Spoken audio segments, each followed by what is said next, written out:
Hello everyone, welcome. I'm Umbras, and today we are back in Gran Turismo 2. Hope everyone's doing well. Welcome, Mr. Midnight. Hope everything's going good. So I take a break from Discord. Understandable. You just kind of get a little bit of a rest from the socials and everything, and all the craziness and everything. There's a lot going on. So I totally get that. I totally get that. Hopefully though, you're able to, get some rest and everything, and yeah, all that fun stuff. But anyway, let's dive in. We're gonna be trying to do some more one-make races. We got a lot of money from the last couple of series of races we're doing. So I think now it is a good time to kind of begin upgrading some of our vehicles. To the racing modifications. That way we can then maybe tackle some of those races there. I like this Lego Batman longer than Lego Batman 2. That's a great question. I don't know. Was there like a console generation jump, maybe? That's the only thing I could think of. For that would cause that much of a massive change, right? Like, you wouldn't expect you wouldn't expect them to like intentionally make it shorter unless they had to try to adapt to an entirely new console generation or whatever. Like, for example, with going from the PlayStation 1, both released on the same systems then. I don't know, that's weird. That's really weird. I'm not sure. That's an interesting one. Huh.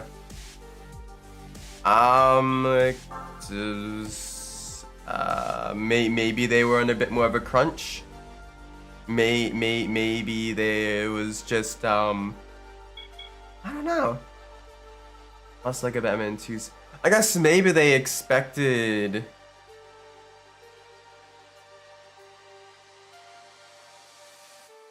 I guess with it being open world, they expected more people to kind of, take their time going through the open world and everything. It's much more difficult to kind of plan out how long an open world game is going to take, because some people could go through it very, very quickly, and other people may struggle with navigation or take the time kind of playing around with the sandbox and everything. Yeah, plus also you gotta craft an open world that kind of interacts and vibes with the players and everything. So, one sec. So you need to really, it takes a lot more resources than to build an open world.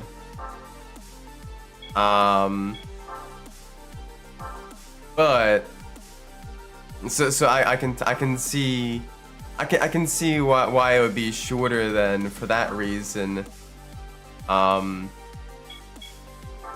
Ooh, that's a beautiful color. That's not as beautiful, but still cool. Oh, we get the British Racing Green. Yes. Honestly, though, it looks good in black. It looks really good in black. It looks great in green and yellow as well. Depends if you like your older 60s Lotuses or if you like your John Player's special 80s Lotuses, 70s and 80s Lotuses. Oh, I like the older Lotuses though. Yes, this is a beautiful car. Welcome Ford Shelby GT. Hope you're well. I hope you are well. Alright, Elise Trophy. The racing version. Let's go! It's crazy how expensive the modifications for these cars are. Alright, manual transmission. Let's roll. Oh, this is gonna be so nice. Get to really see how this drives. Got a whole bunch of other Lotus Sport 190s as well.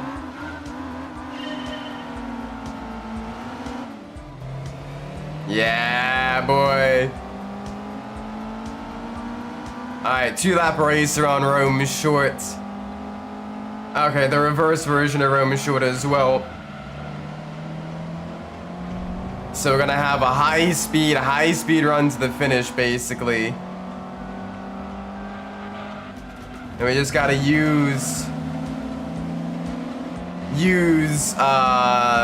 carry as much momentum as we can, get into as many slipstream battles as we can, and just hope for the best.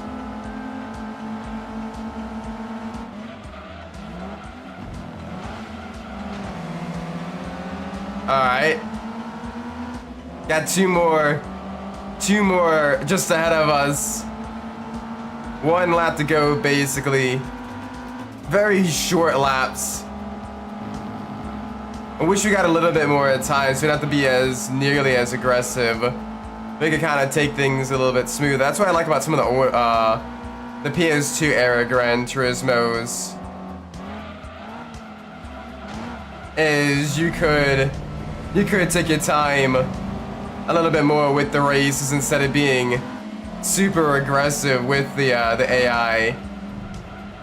Gosh. And they being aggressive with you as well. I want to play a PS2 game. Ooh, alright. Burnout 3. No. And if you have a Tokyo Extreme Racer game, I recommend playing one of those. In honor of the announcement that there's going to be a new, after 19 years, a brand new Tokyo Extreme Racer game. Super Speedway? Okay, we'll take it. Don't have any? Alright, firstly, fix that. And secondly, don't worry. They're good games, but like, if you don't have them, I totally understand. They were definitely a lot more niche. Alright, if no Tokyo Extreme Racer, then, when is the last time you've played a Burnout game? When is the last time you've played a Burnout game?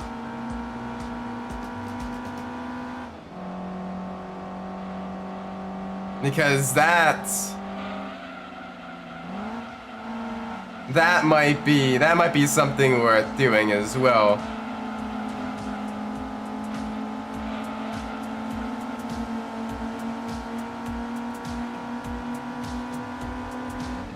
Alright, in the slipstream.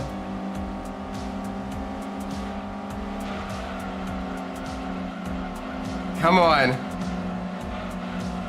Oh gosh. Inside here, the car just absolutely bounces. You do not want to get on the very inside there. Oh, this isn't good.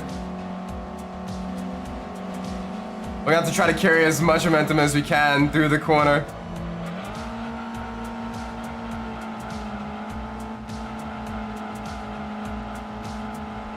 Like through Burnout 3 or just play around with 100% file download from GameFAQs?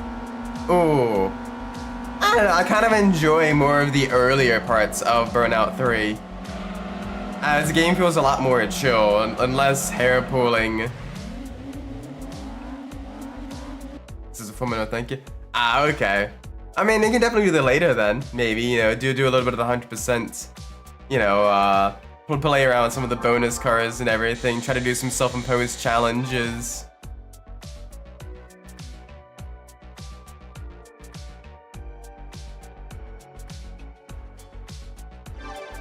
Yeah, late stage. Basically, once you get to coupes, not coupes, once you get to the sports cars. Yeah, once you get to the sports cars, that's when it genuinely gets kind of difficult. And then super is genuine torture. And then you have the open wheel world tour race. Oh my gosh. You have the open wheel world tour race, the second to last race event in Burnout 3 Takedown, and holy moly, that one, that one is designed to bust your balls. Ford in the future's make the next new pickup truck the F1000. I mean, at this point, the F-150 like name is kind of iconic, you know. It'd be a little bit silly to go, you know, to change that up. It seems a little silly for them to do that. Wait, is there a Camaro race? There is not a Camaro race. There's only a Corvette race. A shame there is no Camaro race, as we do have a Camaro. Alright, weight reduction. Let's perform racing modifications on the vets. That way we can do another one of the one make events. And we're gonna be losing, oh my gosh, we're losing so much money doing these.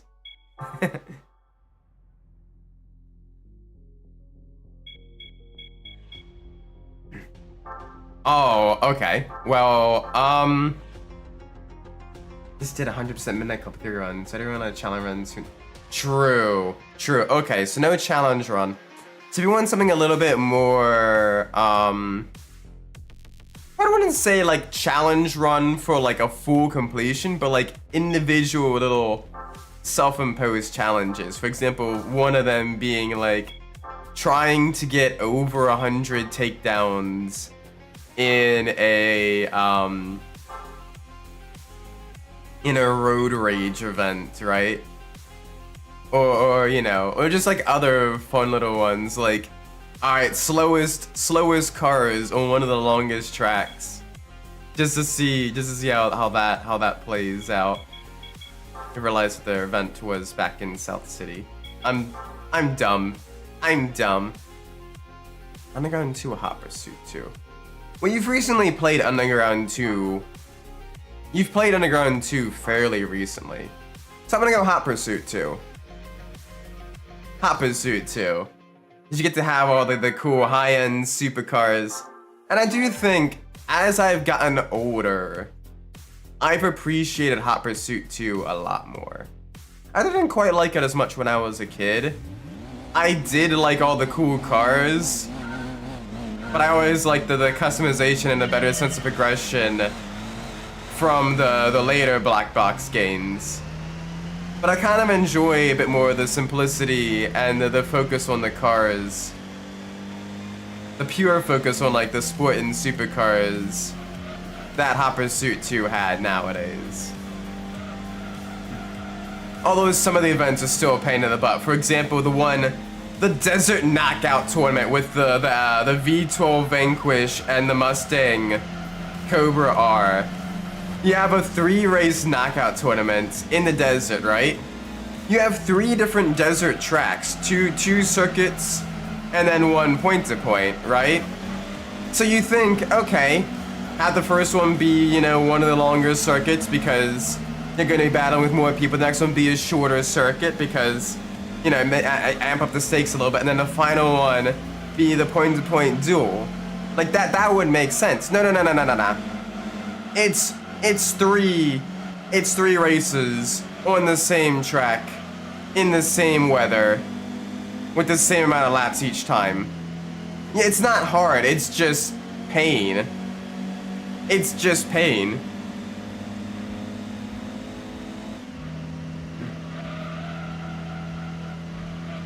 Also, I think they may have some power upgrades that we do not have. Because, holy cow, they absolutely blew past us. I do like the livery for the racing modified Corvette. I kind of like how it leans into like the crazy, you know, the crazy America, heck yeah, type of branding that we had during the 80s and 90s in a lot of international events. It was really a different time. Also, holy cow, the car is an understeery pig. All right, not quite making it. Like, and so some of the longer events, I don't even mind. Like the 10-lap race, the final 10-lap race with the McLaren F1 GTRs. I actually kind of enjoy that one because, you know, you're racing a bunch of GT1 style cars. These are cars that are basically modification specials for endurance racing. So it makes sense that the final closed course race would be an endurance race. And it feels like an endurance race, and the AI is strong enough without being too cheatsy to keep you on your toes that entire race. And so you're just, you know, you're in those good battles for a long time, and it feels really good. It feels rewarding when you beat it.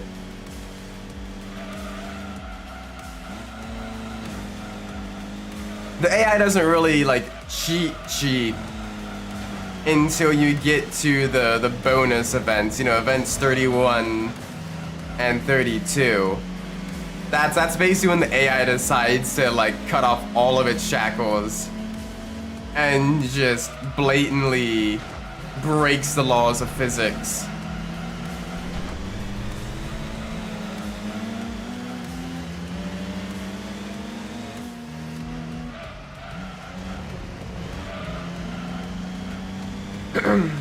I may need to upgrade the vet more because this is we are struggling a little bit, lads. What did you find that was funny?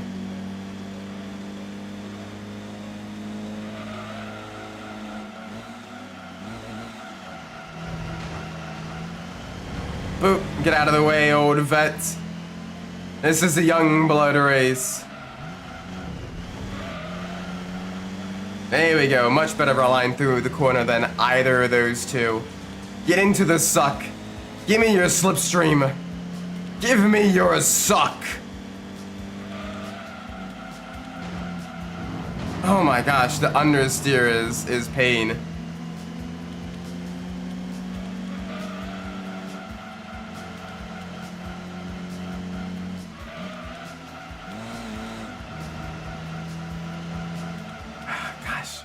You just can't. You can't make the corners. They have to be running. They have to be running racing slicks. I'm pretty sure they're running racing slicks.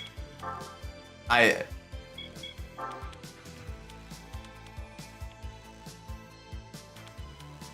the selection screen for Desert Heat 2, and only 2. So the backwards version. You see a. Let's see a default texture in the top left corner. Oh gosh, that is rough. That is rough. Ripperoni and cheese, mate.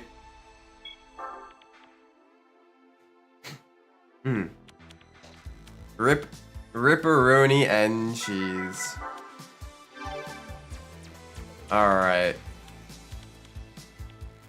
Alright.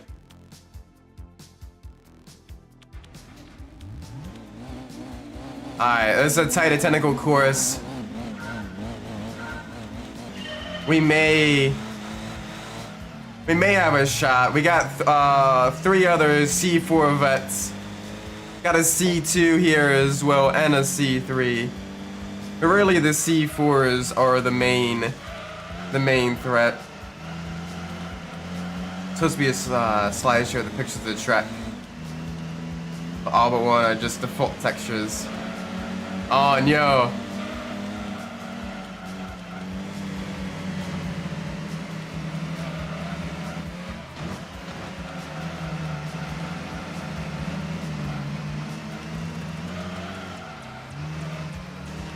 Alright, we need to focus. We need to get back up there with the leader.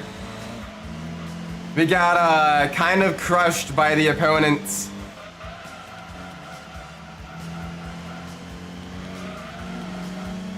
The downside with these really short races is it doesn't give you a whole lot of time to make up ground unless your vehicle is a lot faster than your opponents.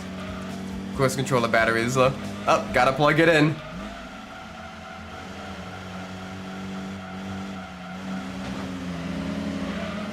Whoa! Alright, we just ended up inside someone else. Please don't take that out of context. Guess I'm not playing. Oh, you're not able to play it while you're, while the controller's charging.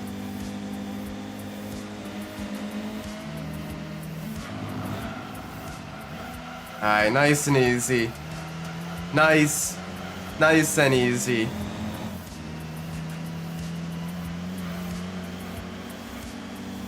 Back up in the first.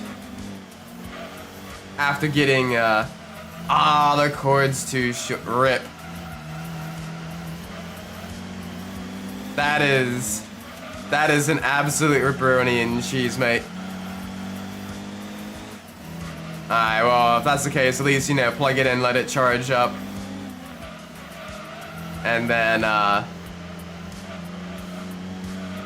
you know, give it probably about, you know, 30 to 40 minutes. And then after that, then you can, you know, maybe get in about a good half hour game time in. Get at least a couple events done.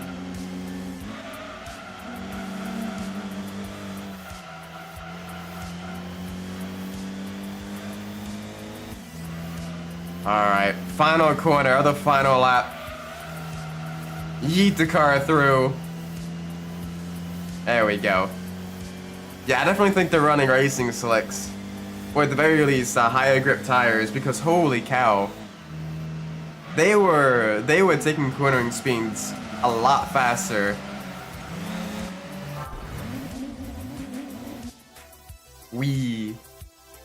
That's true. You can wee time. Wee baguette. I like how the money we get for the one make races doesn't even cover the cost of the tires we got to beat the race. That is rough. Like,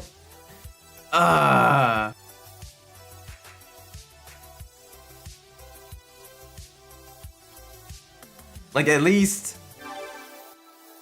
Gran Turismo 3 and Gran Turismo 4 was a little bit better with the rewards for, like, the one-make races and everything. GT2 for the one-make races, it's basically a money pit. But it's kind of mandatory for the getting close to that 100% completion. We're at 45% already, which is pretty good. Pretty solid.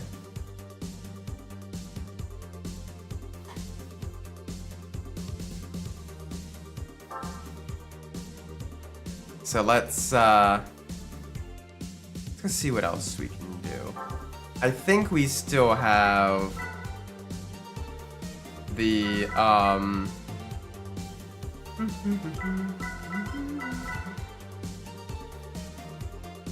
GT2 is realistic. You have fun until you see the bank count up the race. That is so true, Gabriel. Holy cow, you're just like, huh. Alright.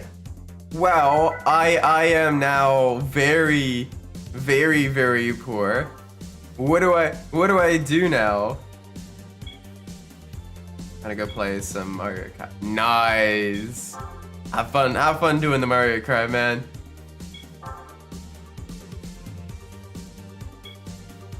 Alright, let's do some of the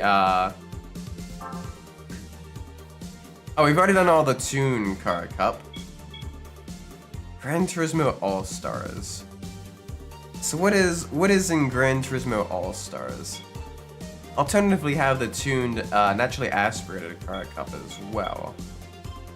Do we have a good naturally aspirated car?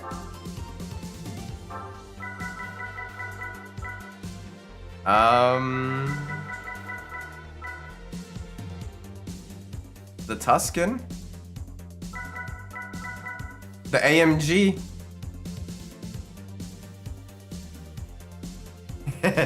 Yes! The biker suit!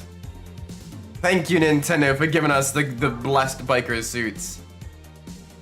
So that's got 400 some horsepower. That's not terrible. That was fun today. See you next weekend. Brake pads, tires, fuel. Oh, I mean, I can't afford next weekend then. Yeah. Don't remind me. Don't remind me. You know what? You know what? Let's be silly. Let's take the Viper. Let's take the Viper. Look, it's okay. It's totally just a tuned. It's totally just a tuned car, right? It's totally just a tuned car. It's not a literal race car. Nope. I want to see how much we beat the competition by here.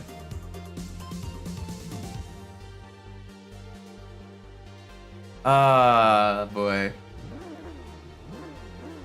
Oh. Oh, no.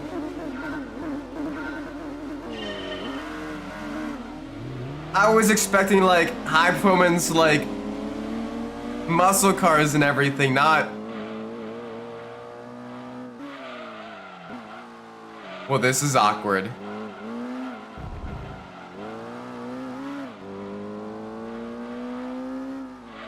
This is awkward.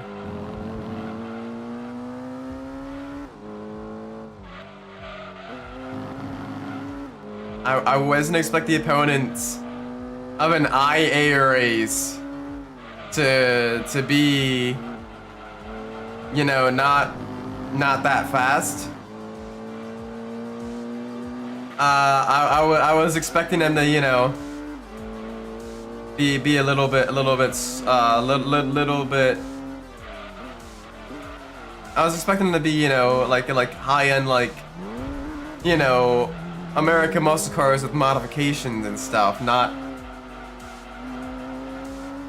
a Mugen Prelude or that type of stuff.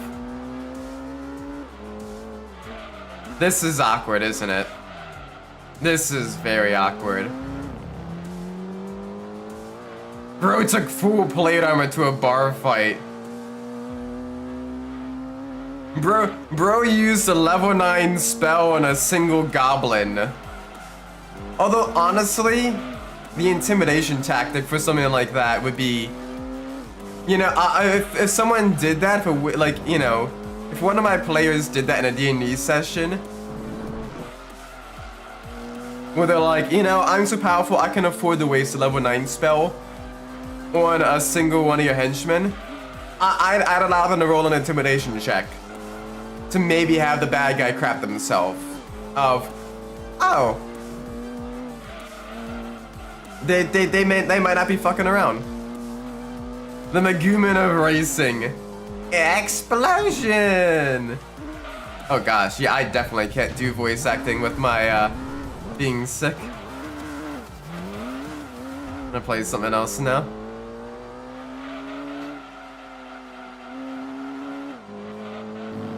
Get all the biker suits. I kind of wish, though, not gonna lie, I kind of wish that every character got a biker suit for the a biker's suit and helmet for like the bikes in a Mario Kart game. Hot Wheels beat that, bruh. Do you wanna die? Hot Wheels beat that. Oh man. No, I even love my Hot Wheels games, but that one not as much. Not as much.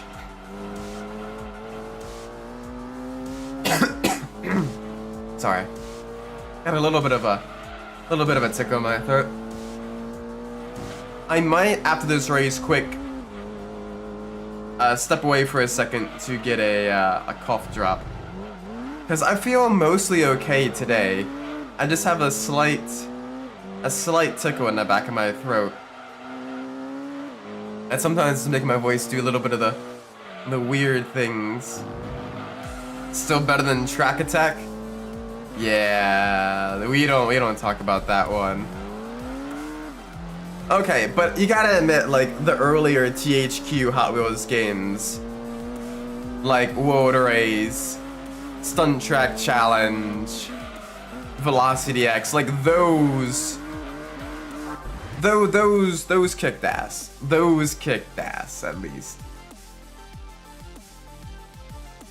Okay, yeah, I am definitely gonna get a cough drop. I'll be back in just 1 second.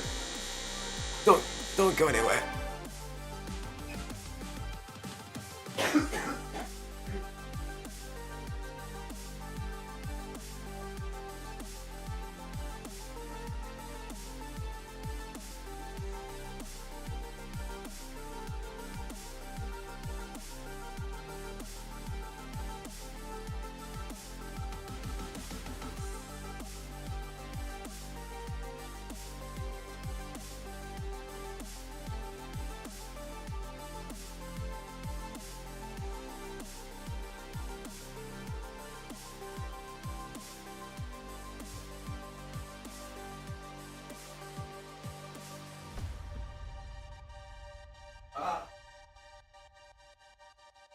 Okay, I am back. I am sorry.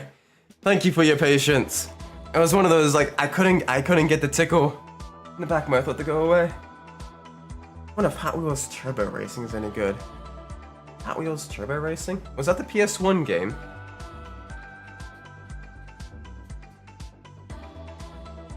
It was the PS1 game. I've played it.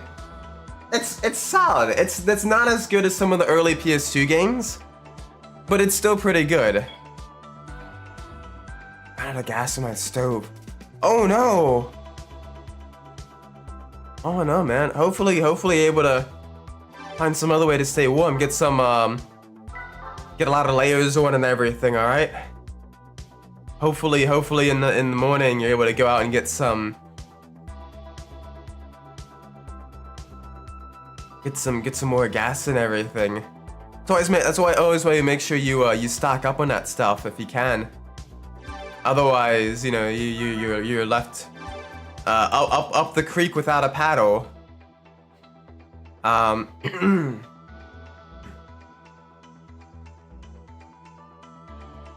kind of left a little bit helpless. If you don't have like a backup. So these are for a little bit slower cars. You know, they're not like the crazy.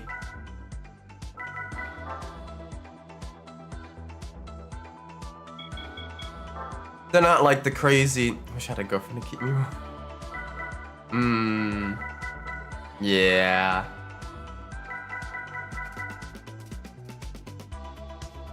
Get a piece of the neighbor's fence.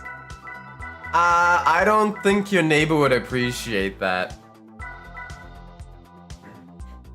I don't think your neighbor would appreciate. I think your neighbor would be very angry.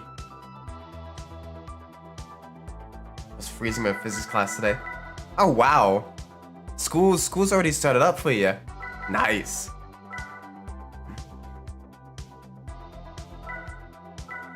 Yeah, it's always like the one room of the school that gets like all the crazy like AC, and then everyone else is like, it's like it blowing through a straw. Oh, I'm homeschooled and I started early. Oh, okay, nice. I didn't know you were homeschooled. That's pretty cool.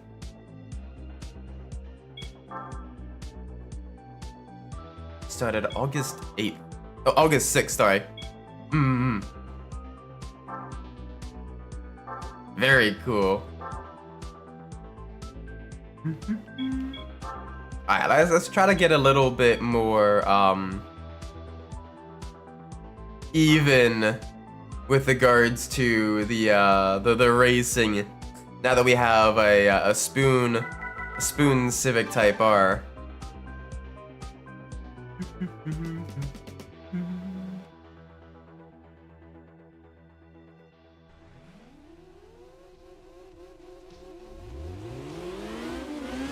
Is that...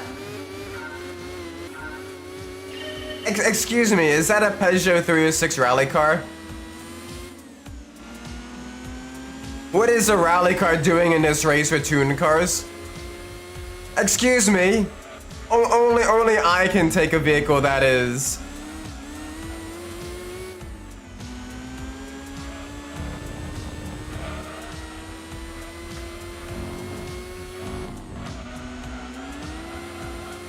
Excuse me.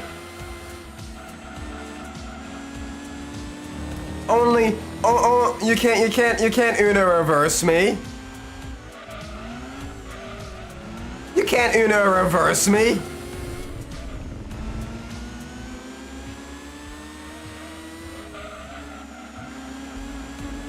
Holy crap, the game actually Uno reversed me. The game pulled a sneaky. The game pulled a sneaky. The game was like, alright, you want to use a race car for a tuning car event? Wow, try this on for size, little mother fire trucker. What the heck? What the heck?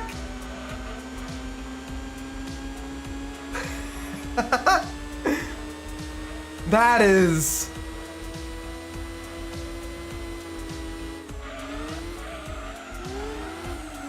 That is some grade A weapons grade bull.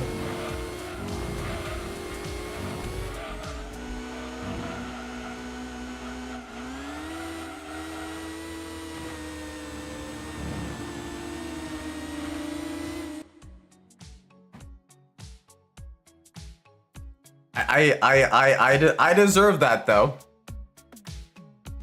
I deserve that. What the hell? What the hell?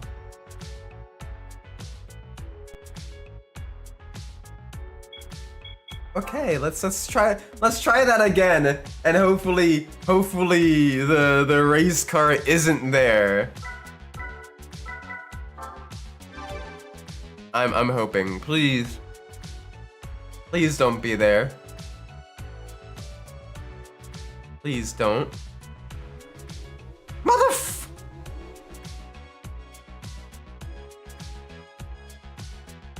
Is it always guaranteed in that one?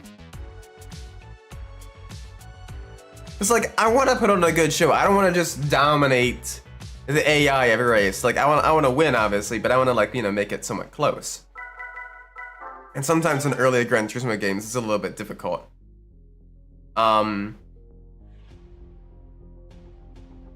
But... Okay, this one doesn't have any race cars. So this one we might be able to... Yeah, this one we might be able to do some battle in. Got a couple of spoon vehicles, some TRDs.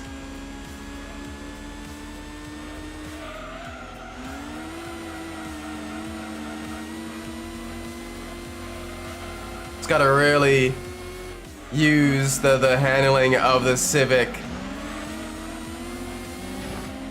to its utmost potential. Get right into the draft of some of the faster cars, so they pull us up to the front of the pack.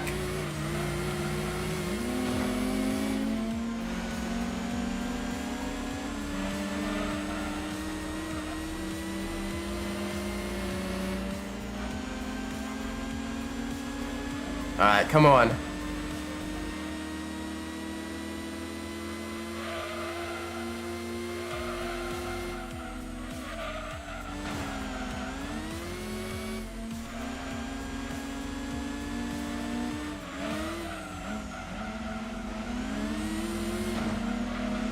Oh, come on. Alright, we're 4 seconds down. So we need to really push to get back up there. Cause first and second are way out front.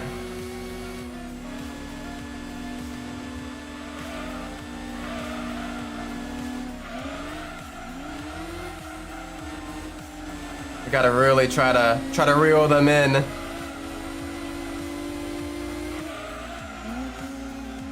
Okay.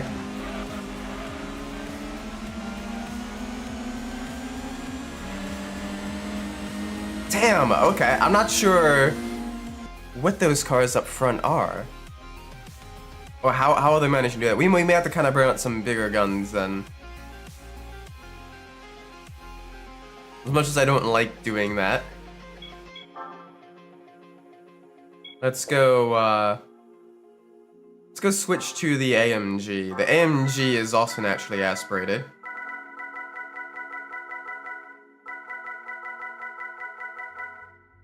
So let's go use that one. Yeah. Let's go use that one.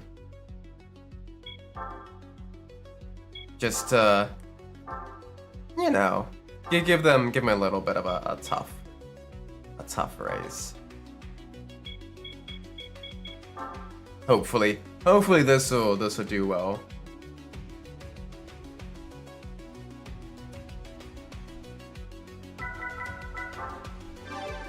I don't know how the NA race.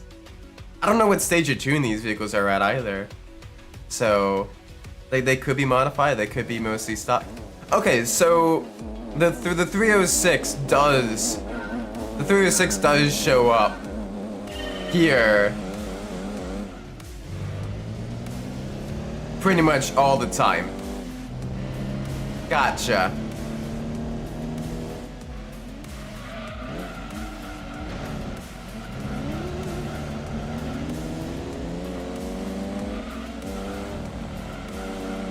Gosh, just realized how off-model the exhaust is for this vehicle. Oh my word.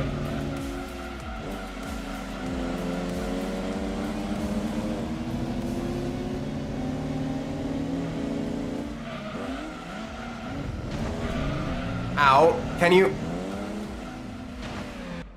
Alright, you know what? That's fine. That's fine.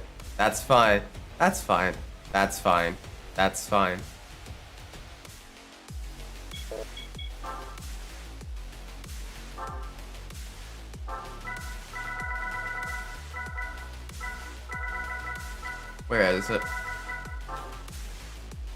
Yeah.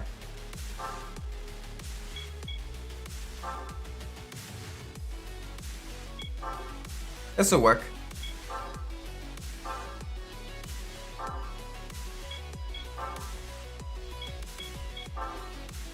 This'll work.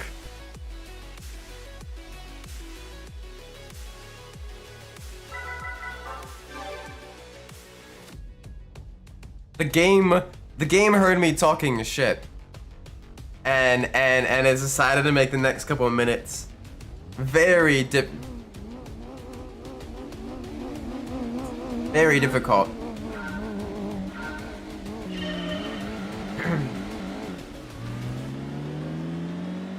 The one time I bring a race car, the other race car doesn't show up. This game's messing with me, man. It's messing with me. I swear.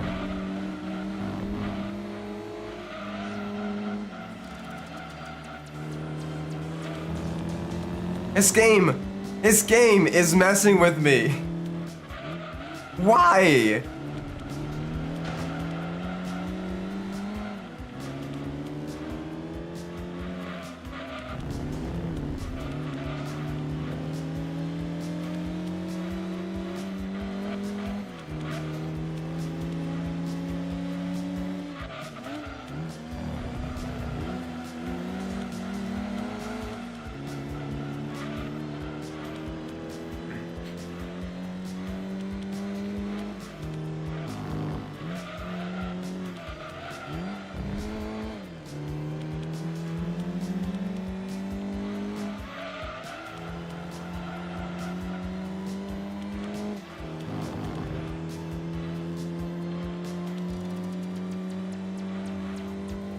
Ooh.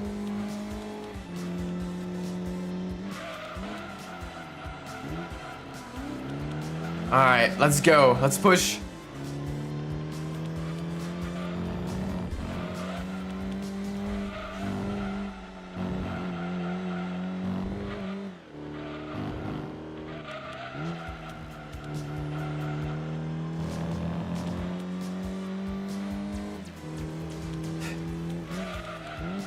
I swear I was hoping for the 306 to be here. That way it'd be a a closer battle, a race car versus a race car. But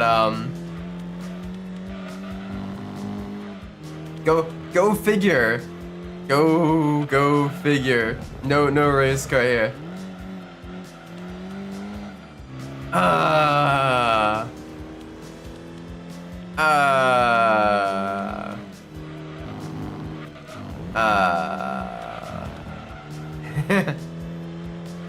Yeah.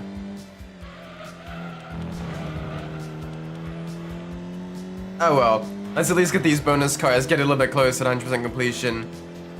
Let's tackle the Gran Turismo Championship as well, in the regular Gran Turismo League. We haven't really focused much on that stuff yet.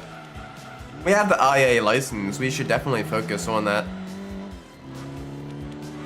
We can definitely focus on that, like, we should be alright.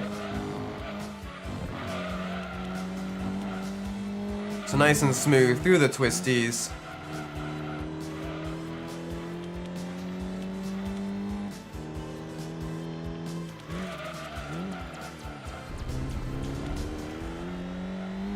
There we go. There we go.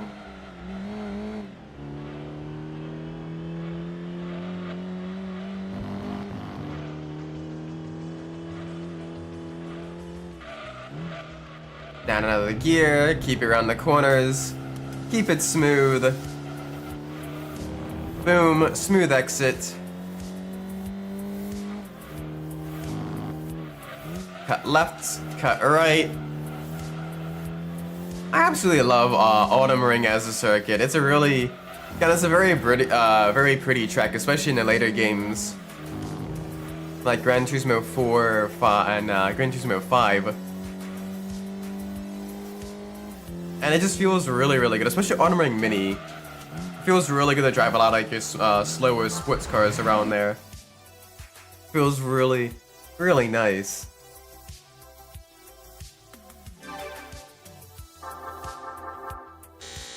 There we go, 50,000.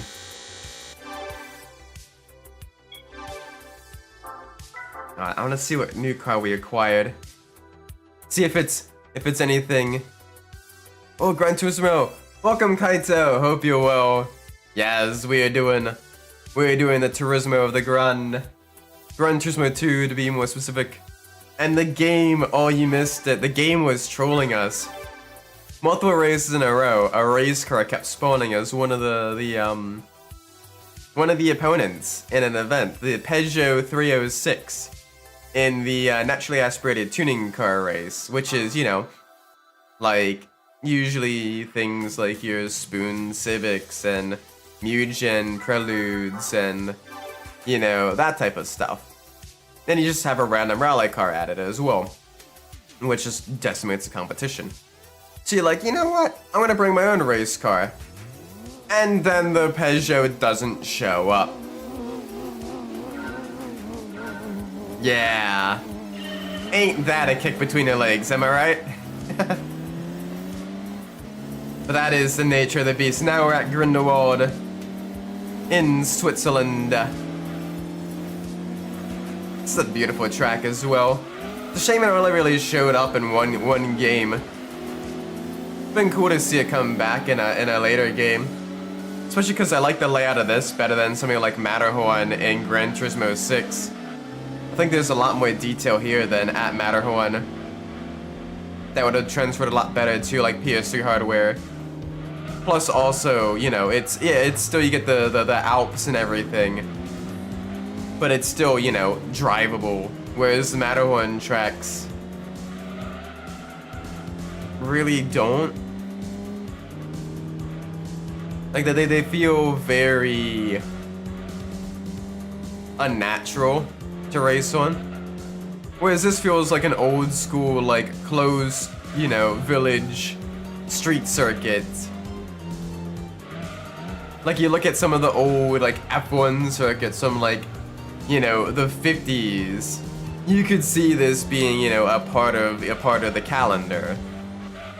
You know, or like, you know, old sports car racing tracks. You could see, like, during the 50s and 60s, and even up through the 70s, you know, a little town in Switzerland just closing down some roads and hosting, you know, international, you know, sports car racing with all the, you know, the danger and the glitz and the glamour and the vibes that come with it. But like with the Matterhorn track, you can't really see that. Can't really see that coming to fruition in any time period, really. Like, it's just too out there.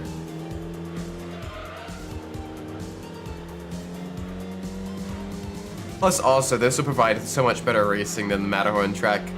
Matterhorn was way too narrow.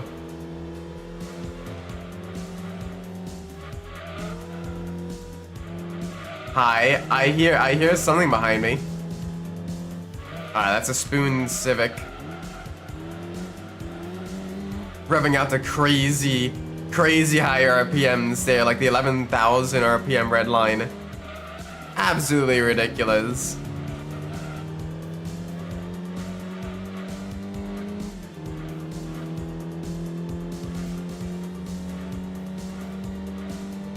Absolutely ridiculous. We have the torque. We have the torque of our tuned V6 engine. A beautiful Alfa Romeo.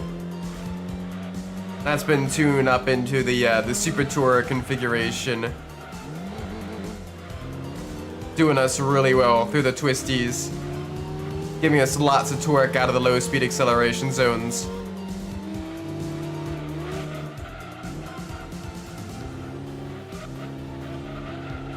Although that Civic is putting up a good fight.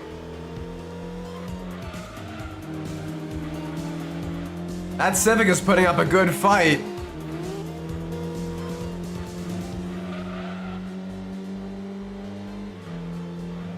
Holy cow.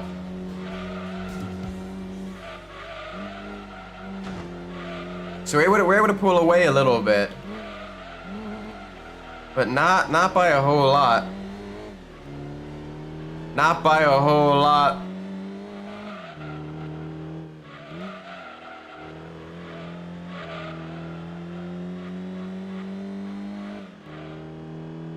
Alright, we should be in the clear now. We should be in the clear. Yes. Yes, there we go. Wow.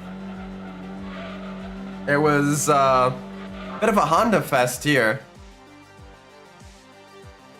Multiple Mugen cars, and even a Spoon, all getting spoiled by the Alfa Romeo. Whoopsie daisies. Wonder what cars we get.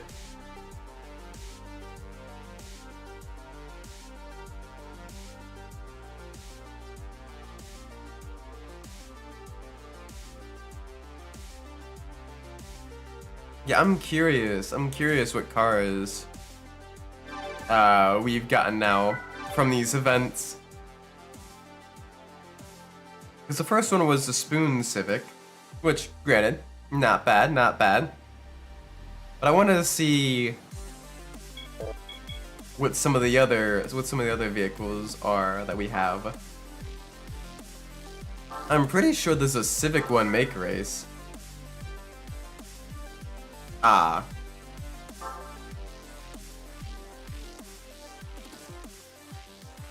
I mean, that honestly looks pretty cool. The Miata B-Spec looks like a very, very adorable vehicle. The downside is we did get 2 different Civic Type Rs. But that is the nature of the beast. Those wheels, yes, the triangle wheels. The quote-unquote 3-spoke, 6-spoke wheels. Yes, I absolutely love them. And I'm getting messages at 10.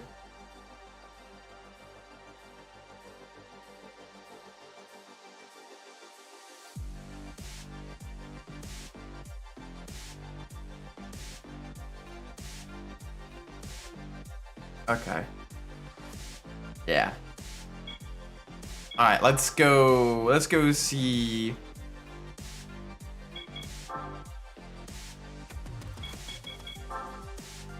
what Honda events we have. There is a Civic race. There is also the Type R meeting. So we can enter both of these, which will be good. So let's do it.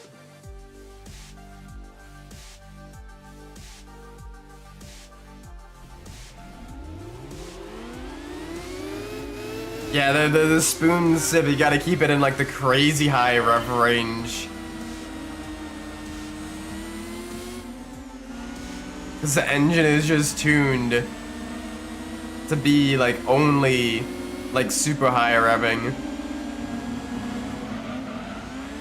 So you basically need to like keep it above 7,000 RPMs.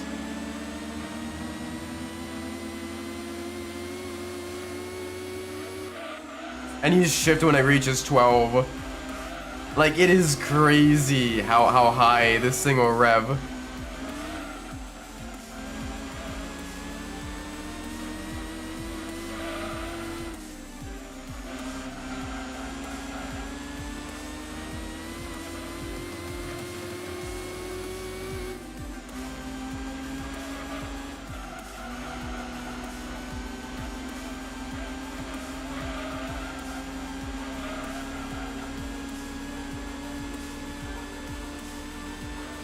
Alright, let's go.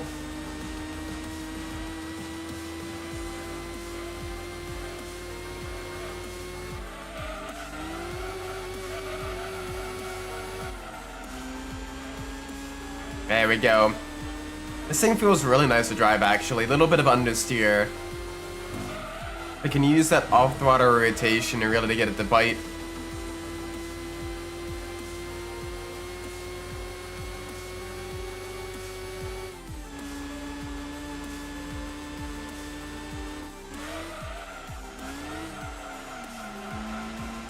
Thankfully as well, Deep Forest is one of my better tracks in Gran Turismo 2. Just because of how much I've played this track in all the other Gran Turismo games as well. Kind of have a rough idea of where all the breaking points are and everything.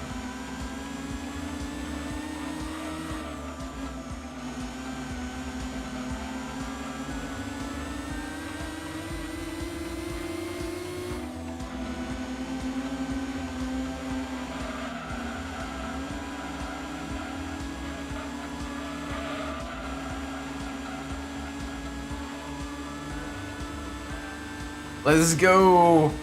Power! And speed.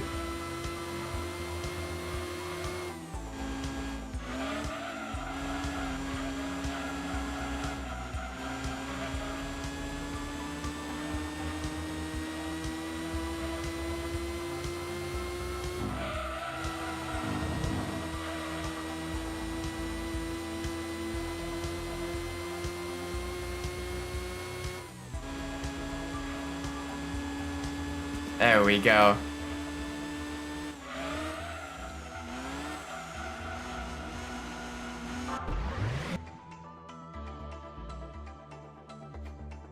Nice.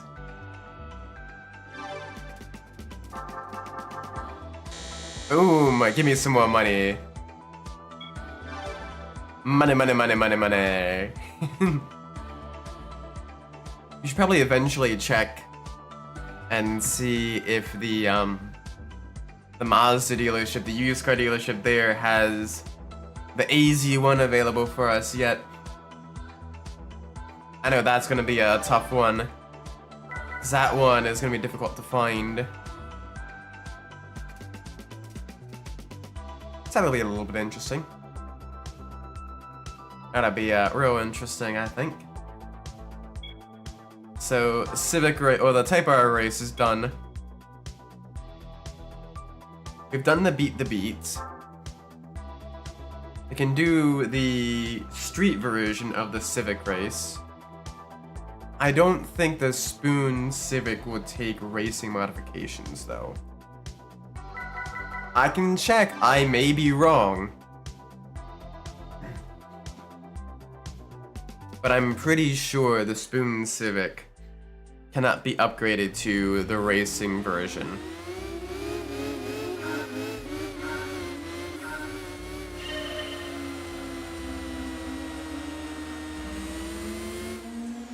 Oh, here we go.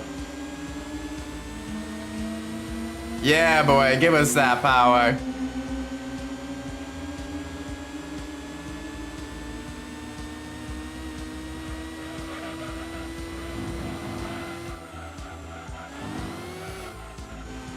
Alright, it's a reverse midfield raceway. Always feels weird driving some of the reverse tracks. Some tracks just don't work in reverse. Midfield Raceway is definitely one of them. Like, you just know. Like, they designed it one way. And they're like, alright, let's try to drive in reverse. And it's like, it doesn't really work that way. We're still gonna throw it in anyway. Like, forward is definitely the way to go. The reverse version is, really awkward.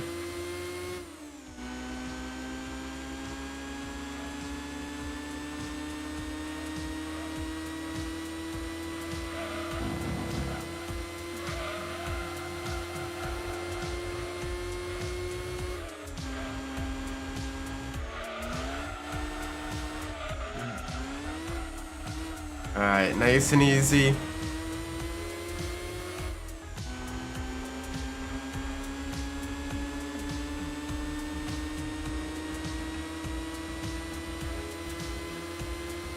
Alright, push.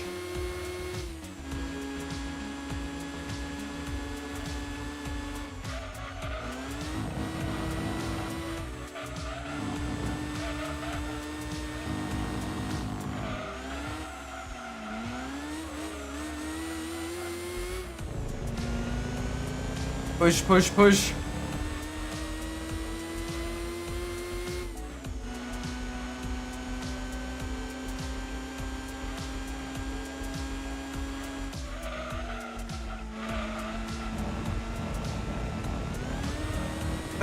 They're keeping good pace with me though. Like the fact we have 3 of them not that far behind, only a couple of seconds behind, is pretty impressive considering the fact that we are in a modified version of what they are driving.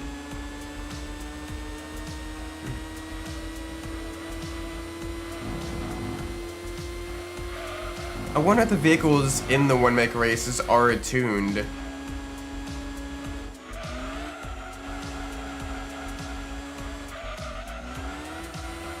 It's hard to tell sometimes.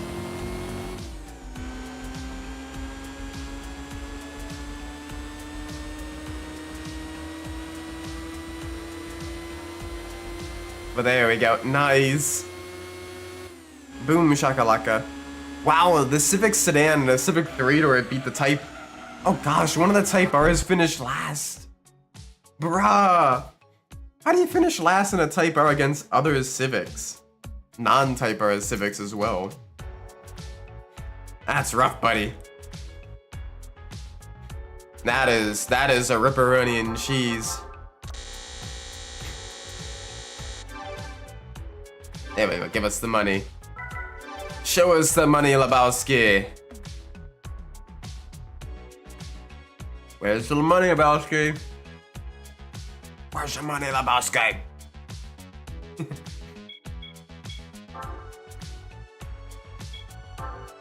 Alright, let's see. I want to see something real quick. Can this get...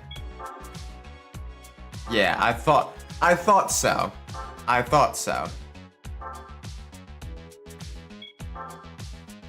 Like, I could have sworn that wouldn't work. But always good to double check. Ooh, a Mazda Cosmo. That is pretty cool.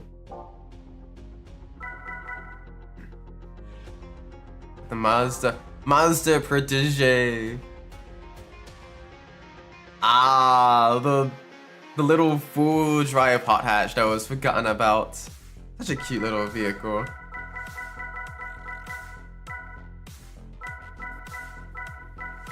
There is still no AZ1 though.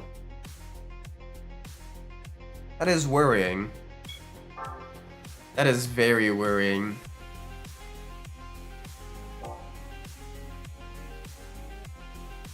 Just out of curiosity, what Suzuki events are there? The AutoWorks Cup and the Cappuccino Cup. Both with racing modifications as well. Okay. So the AutoWorks does show up in the new dealer.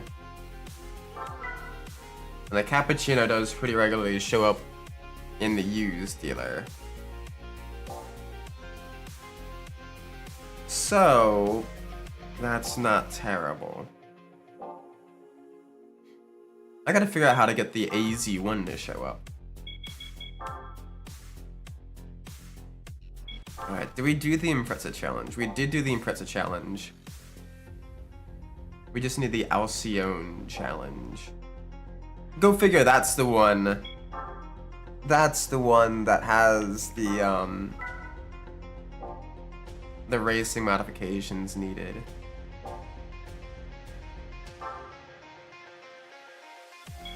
Alcyone. Oh. Oh no. Oh, please. Okay, SVX. Would this count as an Alcyone? I hope. I really hope.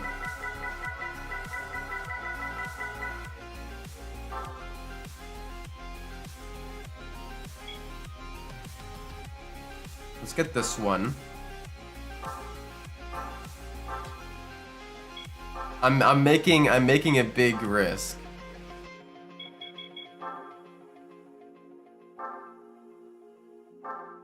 Okay, good, it counts. It counts. Oh my word. I was getting worried. I was getting worried.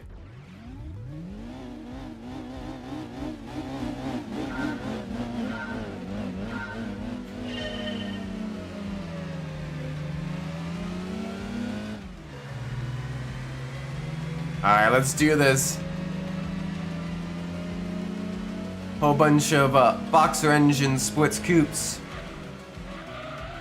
Racing through the streets of Rome at night. All pretty even in performance.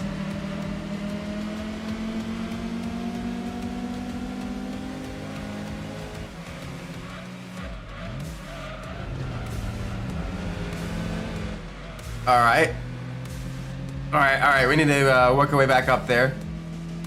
We made a little bit of a mistake.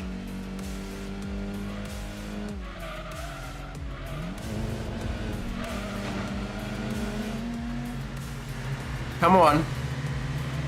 Come on.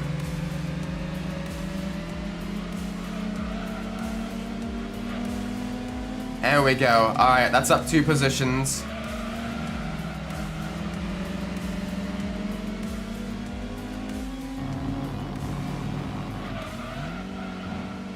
Got another one just up ahead. There we go. Round the outside. Like 2 trailer park girls.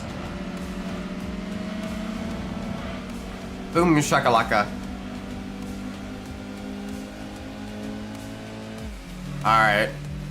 Final sector of the first lap. Let's extend the gap if we can. Really push out as much of a lead as we can. Now correct me if I'm wrong, but I'm pretty sure the SVX, it has a Boxer 6, right?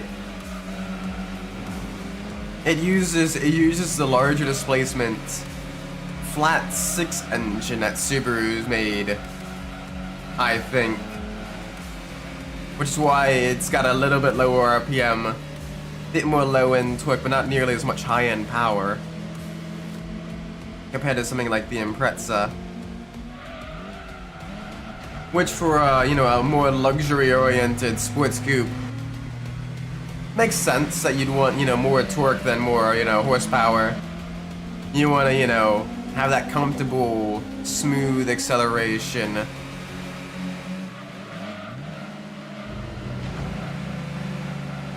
More than anything else.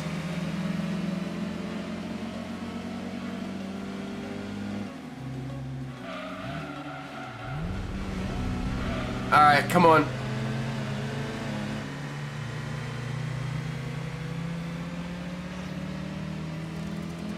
Come on. It's a one-on-one battle. It's basically a mirror match.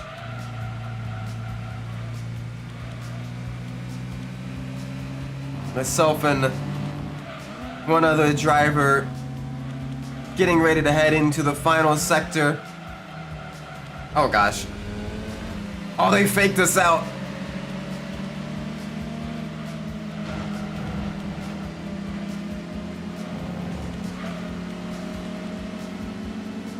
Oh, that's not good. We've only got a few corners left to make up 3 positions.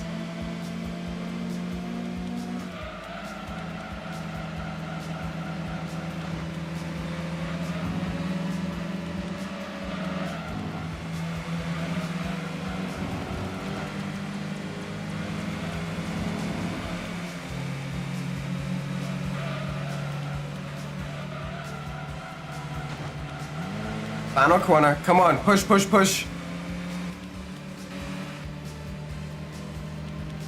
Oh my gosh, that was so close. Wow. Yep. That was... Whew. That was a tough one.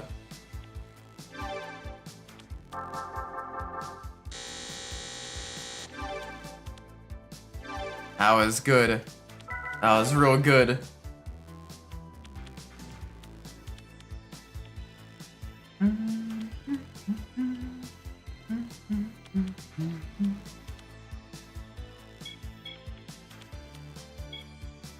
Alright, let's go get the racing modifications. That way we have all the Subaru one-make events done. Let's do it. Let's do it.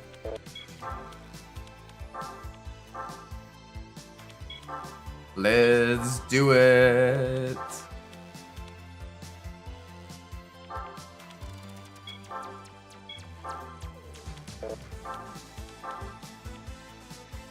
There we go. Weight reduction already done. Now the racing modifications. Where we get 3 colors. Wow. We get white and gray, white and red, and white and pink.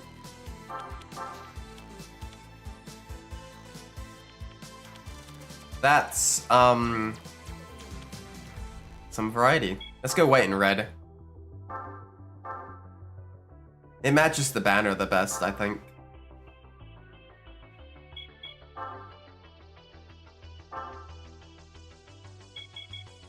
Alright, let's do it.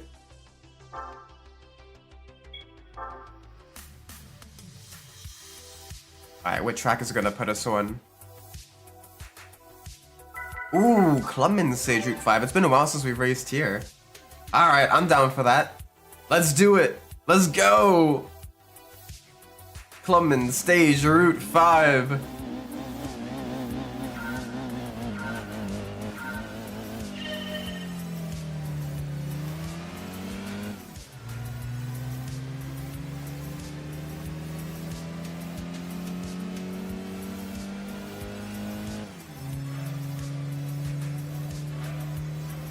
There we go.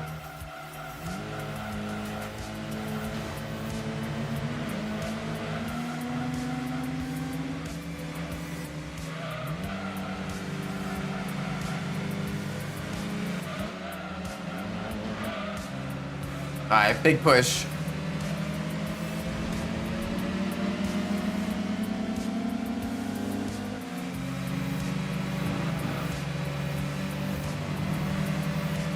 Big push.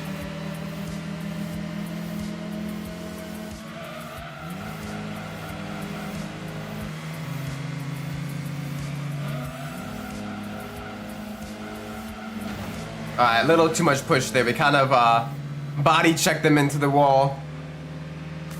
Again, a one-on-one mirror match battle into the lead. Going into the final lap.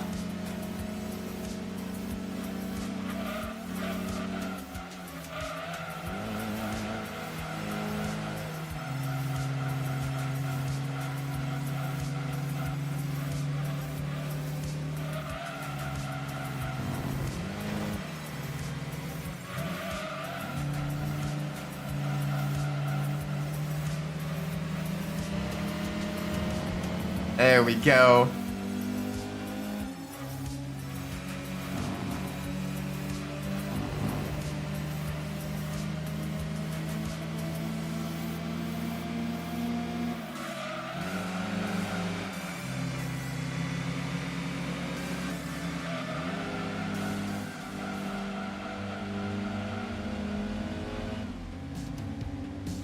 And there's the finish line. Big push to the end. Yeah. Nice.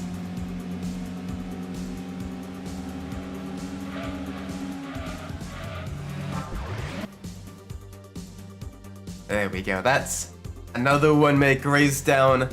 Another one. Another one. Another one. Let's make sure we save the game.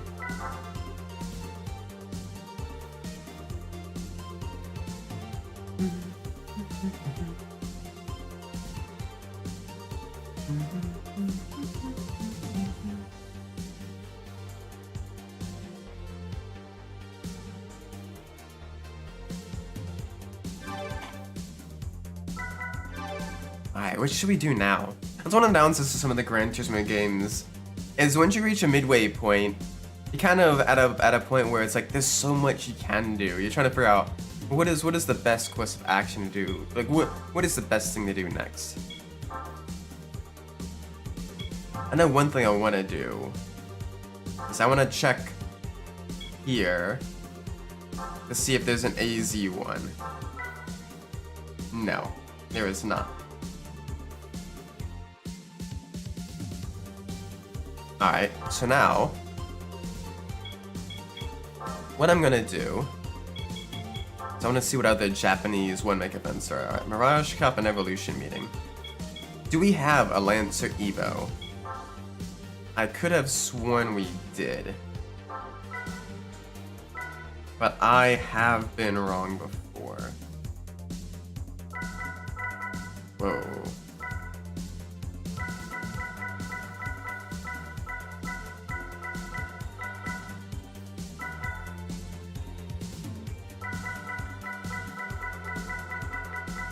We do not. Okay.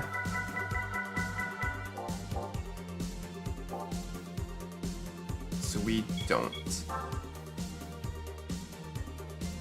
So, other question. Can the Mirage be bought new? Gallons, FTO, 2000 GT, Legnum, Minica, Mirage. Okay, Mirage can be bought new. So that's not an issue. Can the Evo be bought new? Wait, why can't the Evo be bought new? Oh, never mind. Yeah, it can. It's just on the next page. Alright, we're good. We're good. So both of those are no issue. We can complete those whenever. Alright, Toyota events. We have the Celica meeting, Starlight meeting, Altezza, Vitz. All of those, still. We have a lot for those. So that is going to be interesting. Wait, there's a Tommy Kyra event? ZZ. I wonder if it'll include the ZZ3.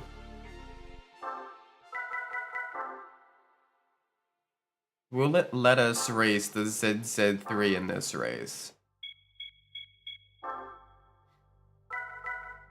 That'll be interesting if we can.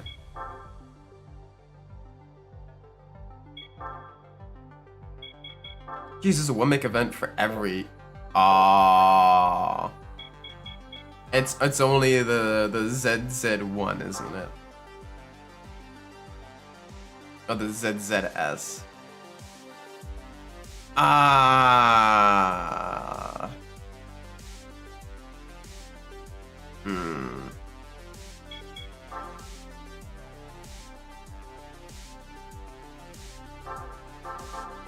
Damn. Alright.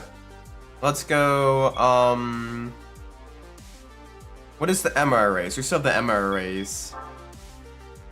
Yeah, that's 591 horsepower.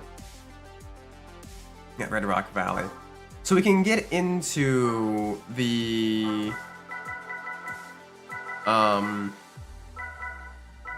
where is it?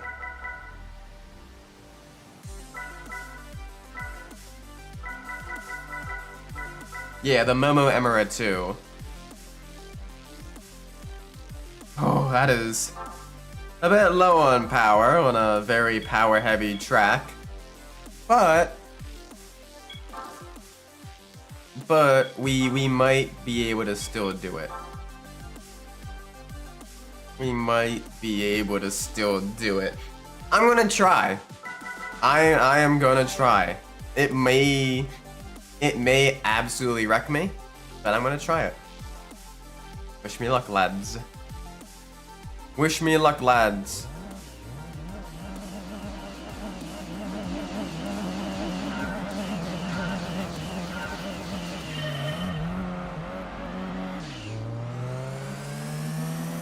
Alright, good launch. That's a start.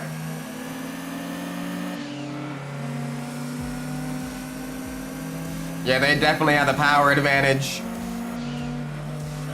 But we have downforce and we have racing slicks.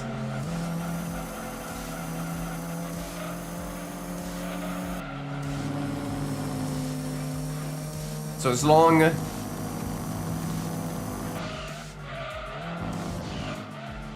as we can outmaneuver them through the corners, we're gonna be A-okay. Yeah, we'll buy the cheatsy Ford GT. I'm familiar with you, buddy. I know how you operate. You were gonna cause me a lot of pain in the Historic Car Cup race. I know. You were infamous there.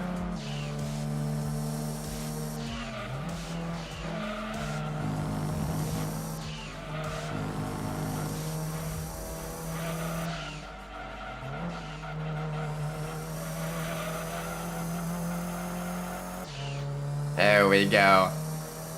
Boom. Alright,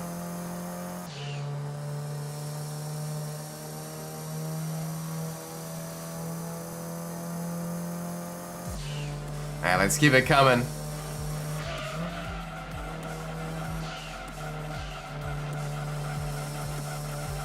Alright, no issue. Ooh, no issues here.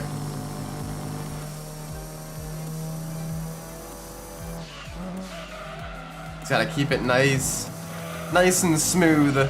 One more lap to go. Very quick races. It's hard to kind of get into a flow with them only being 2 laps. That's what I like a little bit more about the enthusiast games. Is races there are at least a little bit longer. Take a little bit more time to kind of get a strategy going and everything. Here it's just, alright, race start. Alright, cool, race is done. Like, holy moly. Like, you can give us at least one more lap. It's alright. I won't complain.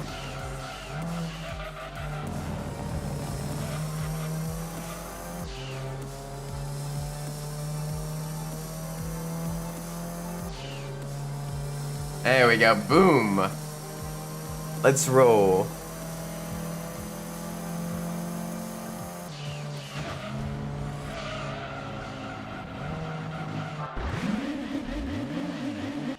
Oh man, so many beautiful cars. The mid-engine car is absolutely gorgeous.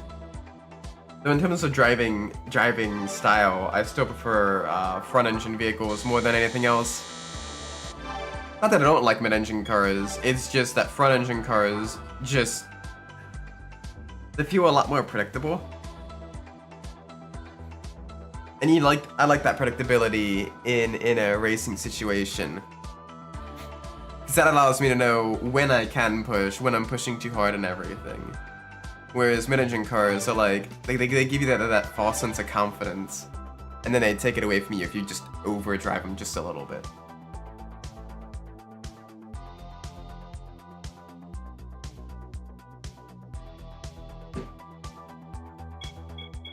And so I'm not as big a fan of that.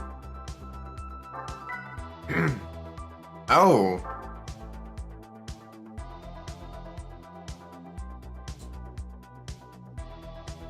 Well, hello.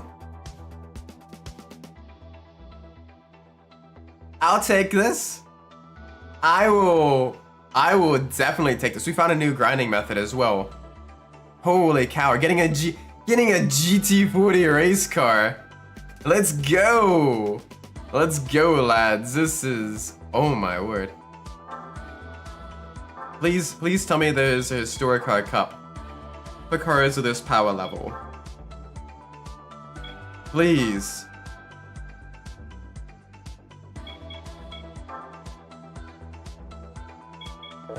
Are you kidding me? Why? Why? Alright, I'm curious. What is Gran Turismo All-Stars?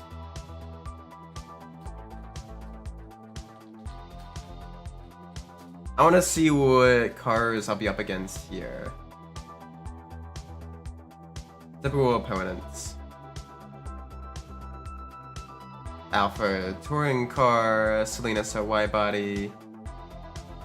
The R390 GT1?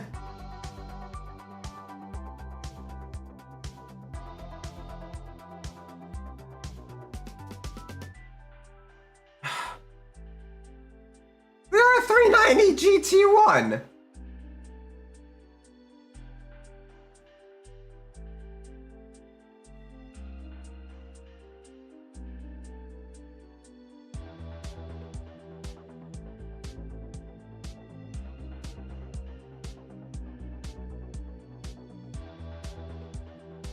Well, that's gonna make things difficult. Let's do the Super Speedway race. The Ford GT should do us well there. Let's give it a shot. It's a Super Speedway race. The lower downforce of the GT40 should be, you know, we should do well. The AI also doesn't really do as well on the oval races, so we may have a chance. Alright, 2 XJ220s. Alright, we actually got a decent lineup.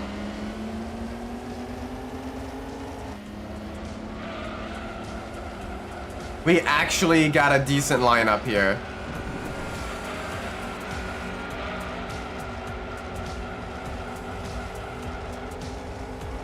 Holy moly. Giddy up, lads. Oh my word, this thing is beautiful. Oh, it's trying to kill me though. But it is a beautiful, literal murderous machine, and I love it. Oh my word.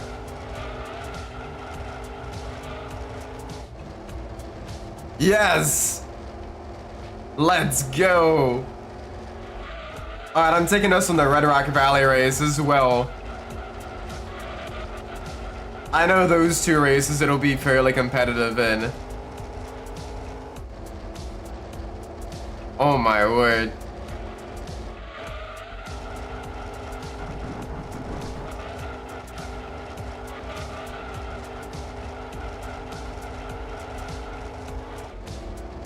It's got the beautiful livery as well, the golf livery with the pale blue and the orange. Yes.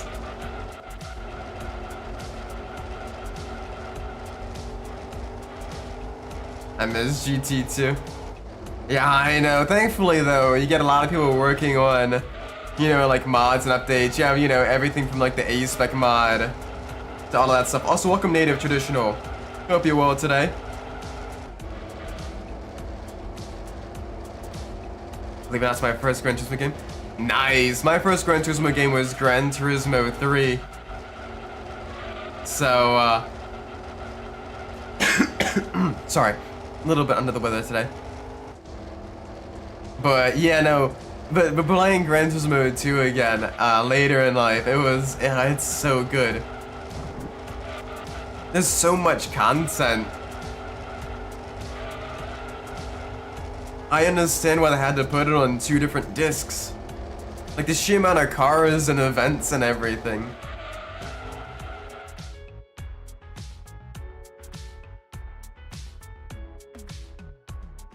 I apologize.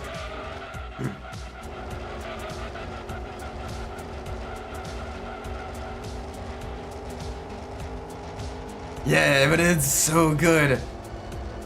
It is so good. Absolutely love playing this. I love the freedom you have to kind of tackle it your own way.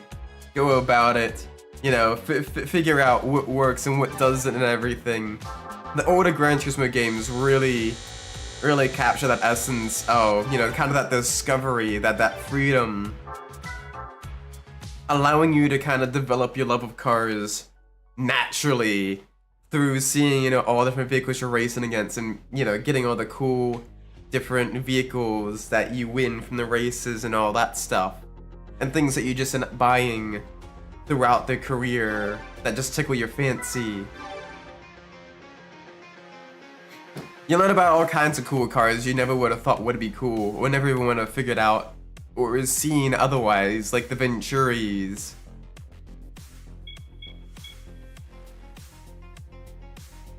Alright, let's do the Red Rock Valley race in the GT40.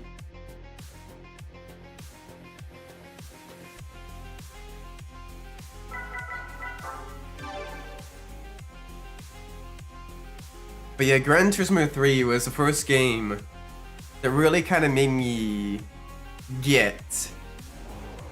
Oh. That's an R390. That's an R390. Oh, we are boned, ladies and gents. We are B-O-N-E-D, boned.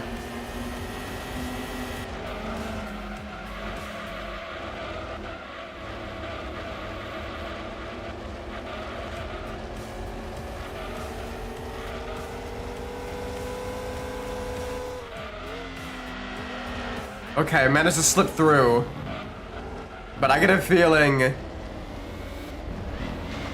that the R390 behind us is not gonna like that. Honestly, the Elise GT1 is putting up a damn good fight as well. Goes to show that even on such a high-speed track like this, downforce, you need downforce. Just being lightweight and having power is not enough. You need that downforce and grip.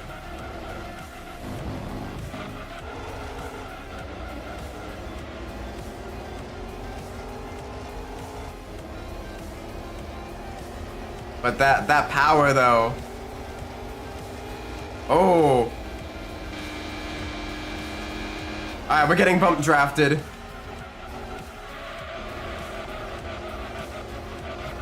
We're getting bump drafted.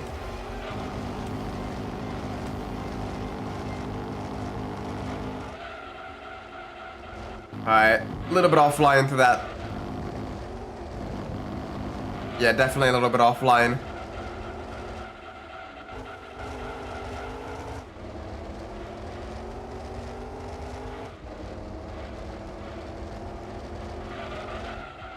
Alright.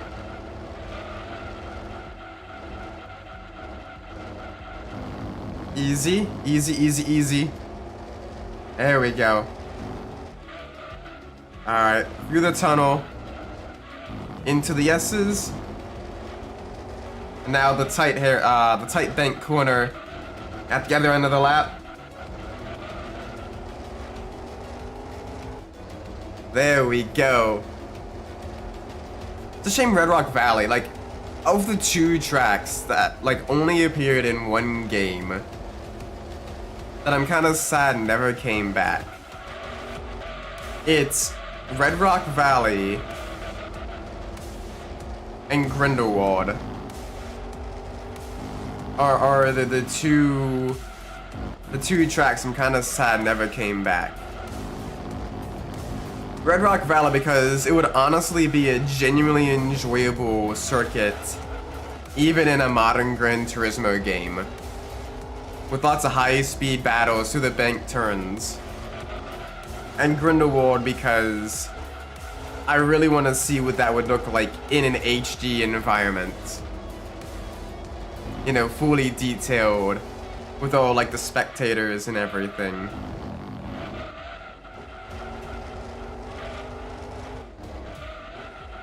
Like, yeah, I know we had the Matterhorn and the Eiger Nordwald tracks and all that stuff. But like, of all like the Swiss, you know, Alpine area tracks, I kind of enjoyed Grindelwald the most.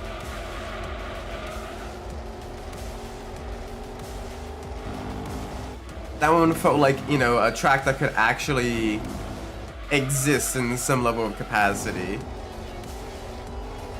Even if only in a historical context. The others were just a little bit, well, silly. And really only good for like rally racing or time trials.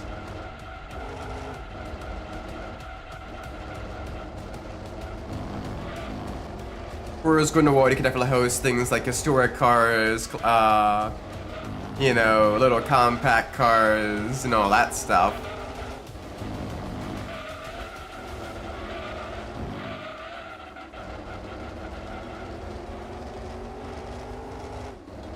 But I don't really see them doing much with the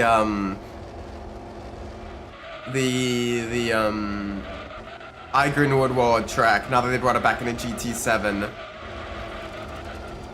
Like, it doesn't seem like you really do much on that track outside of, again, like time trials or like having like car shows or whatever, like cruises and stuff. Yeah, they have to like really limit the number of AI, or they're all gonna end up like bunching together and just clogging the road.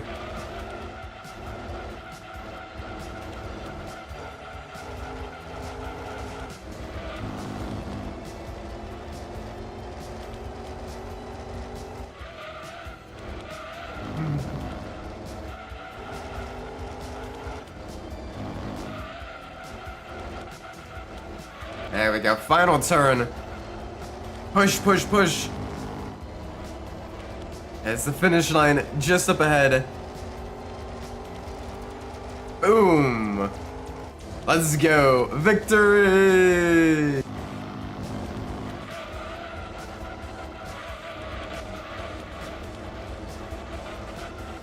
Man, the poor Lister Storm V12 getting bodied by a touring car. Ripperoni and cheese.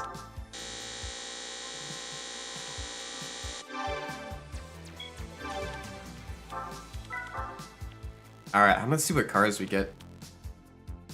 We get something good.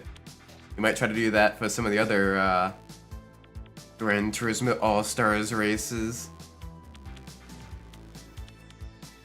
But the fact that we have a Ford GT! Let's go! I am excited about that.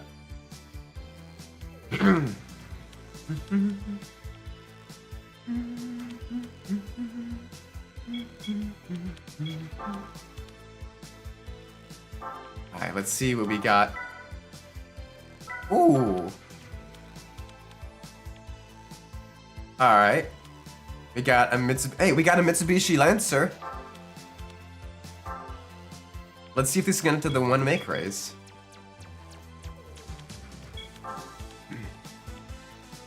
This might be able to enter the one make race for Mitsubishi. And if so, hey, that's another step closer.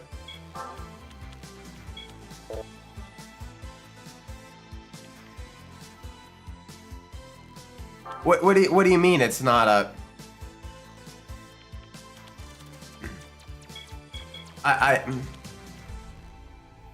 Are you sure, game? Also, do we have a speed 12 already? No. But holy cow. 800 horsepower. $500,000 as well. Okay, so that's the grinding method, is to do that raise. Get that, sell it, buy a bunch of cars and everything, do that again. I see.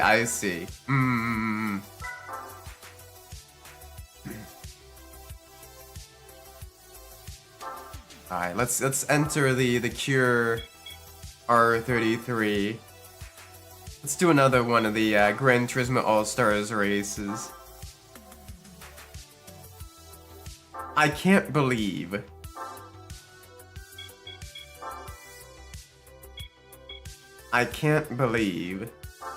that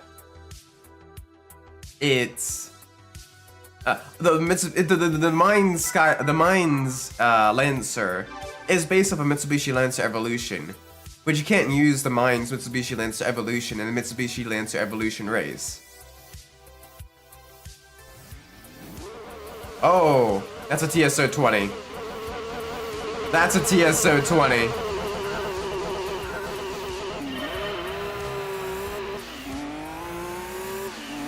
All right.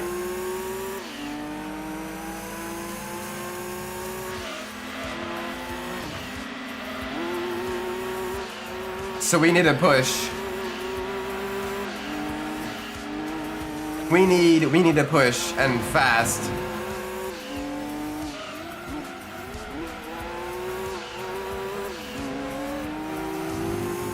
Alright, this thing has power. This thing has plenty of power. Little bit understeery though, with the four-wheel drive.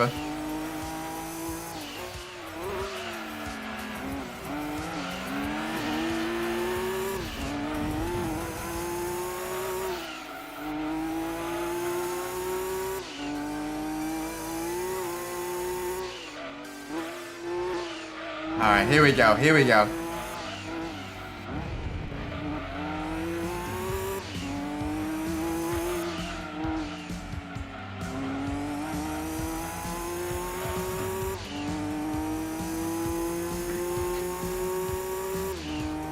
Alright. First lap done, into the lead. Second place, not that far behind.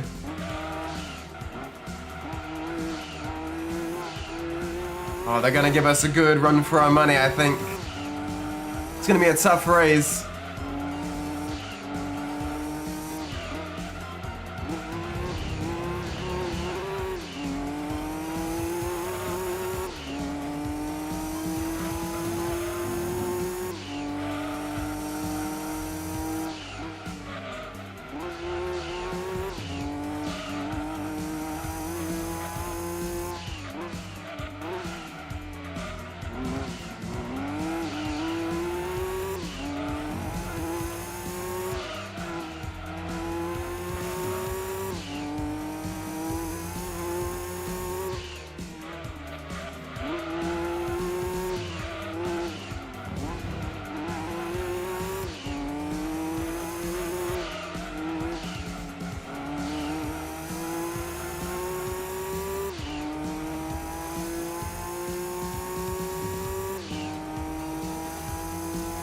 Alright, there we go. That's a much larger gap now.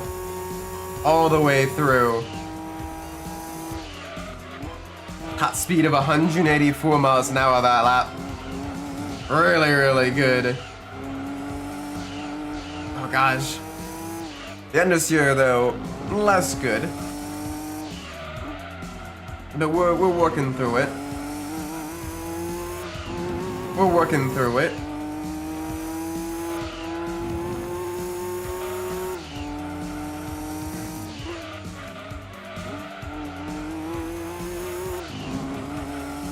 There we go.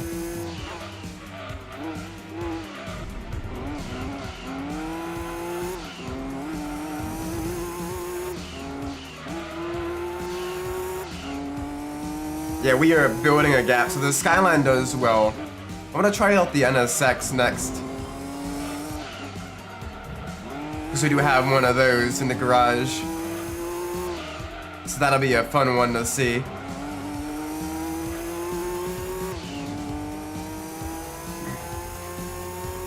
That'll be a real fun one to see, I think. Seeing how well the mid-engine car handles. See if it can't go toe-to-toe against some of the other GT1 cars. Because we all know in the Gran Turismo 2, the GT500 cars and the GT300 cars all have a lot more horsepower than what they really would IRL. Like the GT500 cars are close to 700 horsepower in this game, when in reality they'd be around like, you know, 490 to 500 horsepower, somewhere on that range. And the GT300 cars have around anywhere from 400 to 500 horsepower, when they'd be around the 300 horsepower range IRL. So it's funny to see a GT300 car in Gran Turismo 2 able to run similar lap times to a GT500 car in Gran Turismo 3.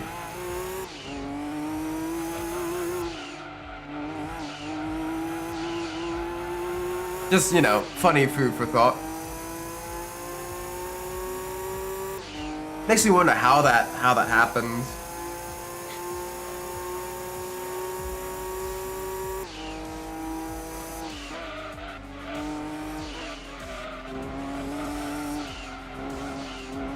Either way, though, it makes driving the JGTC cars really fun.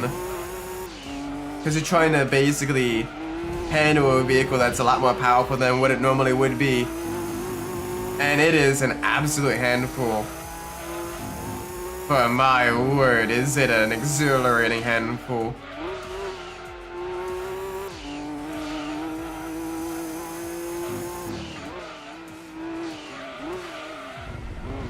There we go, around the turn. Round the hairpin for the final time.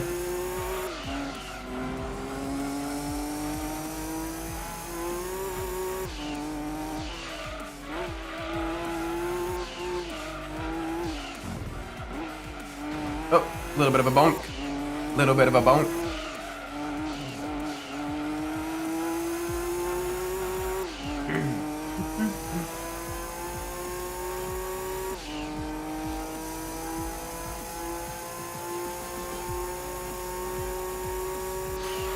There we go.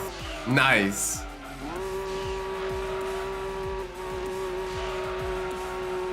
Yeah, that GT1. Once it got through the field, it was steadily catching us up a little bit there. Holy cow, that thing is fast. If that starts first, we are in a world of hurt, I think. So we gotta make sure we really know what we're doing.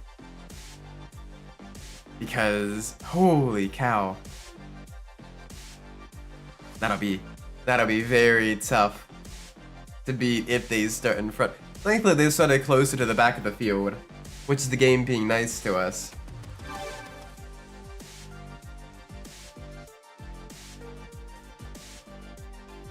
But we can't always rely on that happening.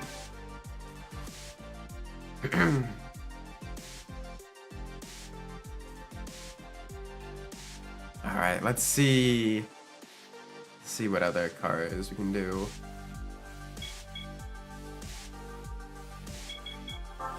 Alright, so we have Rome Circuit and Laguna Seca. So one very pointy high-speed circuit and one flowy, very tricky circuit in the United States. Okay. That's another mine skyline.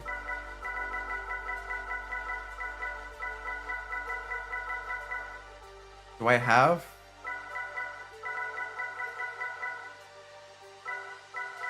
Okay, that was the R32 skyline. Granted, I don't really need the R34, but it is cool to have. It is cool to have in our collection. We just have so many vehicles. Right. The Mugen NSX GT. Yes. This one has a lot less power, but it's going to be a lot better throughout the turns, I think. So I'm going to use this one. I'm going to use this one for the Laguna Seca race. As that one, I imagine, is going to be entirely focused on vehicle handling. I think that'll be the smart thing to do. What do you think, chat? Do you think I'm being smart? It's just a bee sting. What's just a bee sting? It's not a tumor.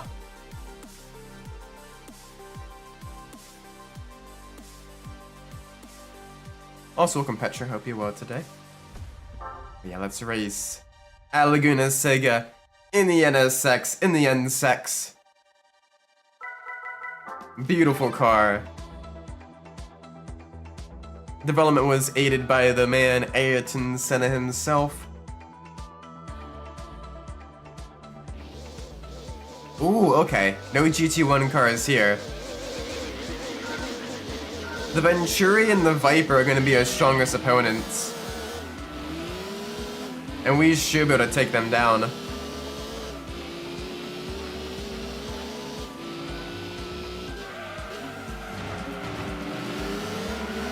Whoa, okay. Easy. Gotta be a little bit careful. Oh gosh. The NSX is glitchy.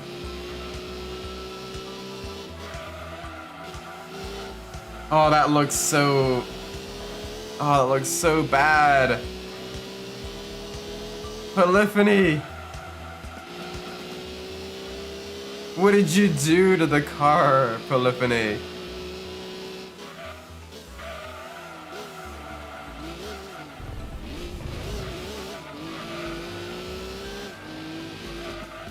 Oh well. At least the handle's nice.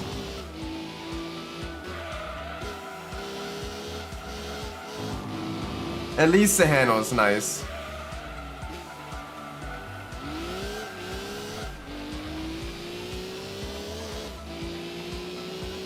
But yeah, this is definitely Definitely a visual bug that made it past QA testing.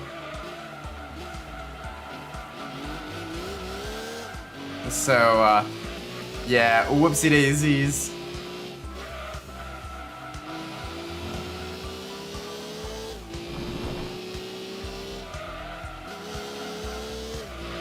Whoopsie daisies. Oh well, I'm barely paying attention to the car itself. Just gotta pay attention to my apexes, my corners, and all that. My braking references.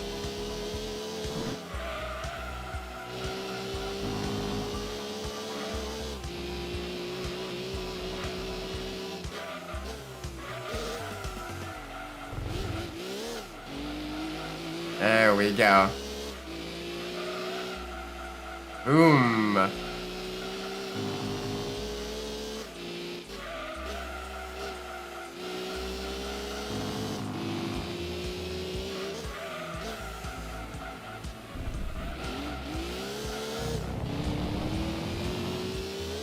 Nice, second lap done.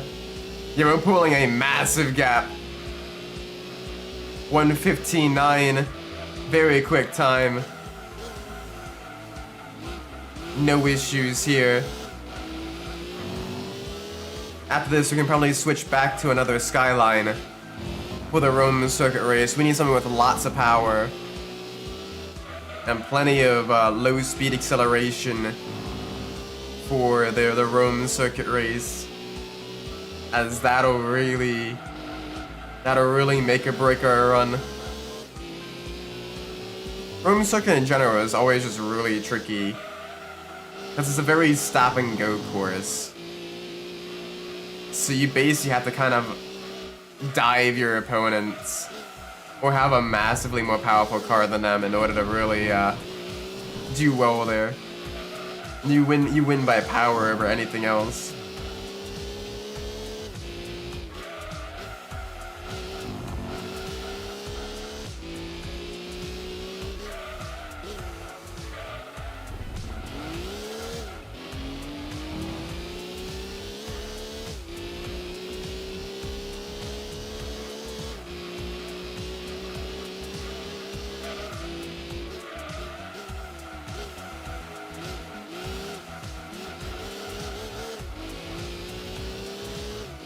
Does the car feel heavier on the back? A little bit. Like the car definitely feels like a mid-engine vehicle. Like it feels planned for the corners. But if you mess up the corkscrew, like it'll spin like a top. During the first lap, yeah, you almost saw me do that. Where I kind of went over the hump a little too fast. Was braking a little bit too late. Then the front bit in and the rear wanted to go around because the weight was still mostly there. Oh. Yeah, you can see a little bit there.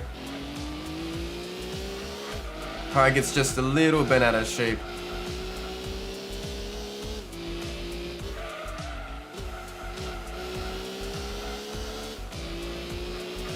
DeLion, welcome. Hope you're well. Hope everything is well with you. Alright, now, I sound weird. Oh no, how weird. Like I said, I know I'm a little under the weather, a little stuffed up. And so that might be why I sound weird. Might be why I sounded a little bit weird. But I'm feeling, ironically, I'm feeling a lot better than I was past couple of days. No fever, just a bit of a stuffy nose, bit of a cough. So hopefully, whatever I had is on its way out now.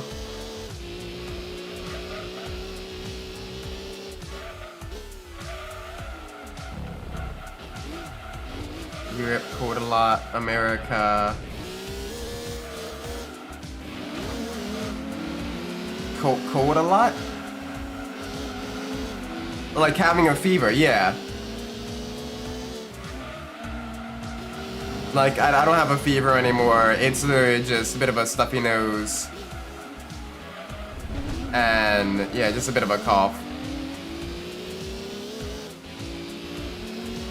Oh gosh, the Viper. A little bit closer than I wanted it to be, but we made it work. Gosh, less than 1/10 of a second. Wow.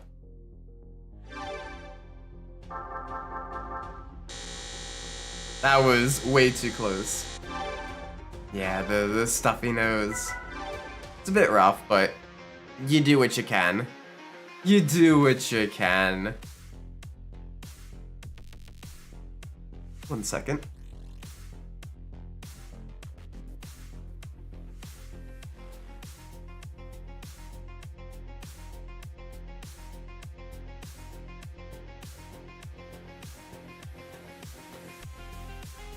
Alright, I'm back. Alright, we need something with a lot of power and some solid brake. Ooh. The R390 GT1 road car. You know, that's not bad either. But it's the road car, not the race car, which is a little bit disappointing. So let's go get Castrol Supra. 685. Granted, it is rear-wheel drive, but let's see, you need to see a GTR. 702, yeah. 702. Over 700 horsepower and a JGTC car. Yeah, I think that's respectable amount of power. That is some respectable power. Alright.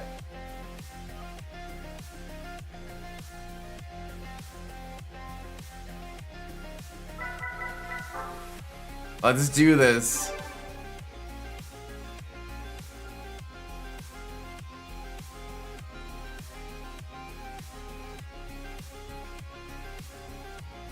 Question to everyone in the chat. Have you ever connected into someone? I connected the PS3s. I do not, unfortunately. I'm not too familiar with anyone that even had the Super Slim. Most of us that I know of had the thicker PS3 or just the regular Slim. Very rarely I've ever seen anyone with the Super Slim.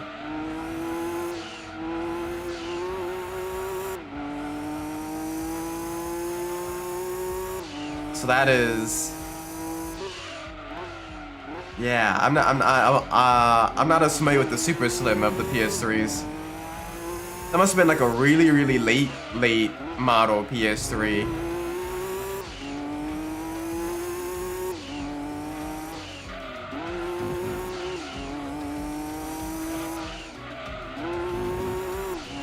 Alright, let's go.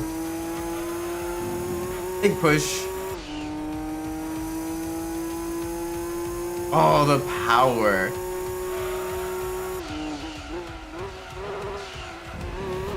The grip. The speed. This thing is amazing. I like the air intake headlights as well. It's like, yeah, we're a race car. We're not even trying to hide it.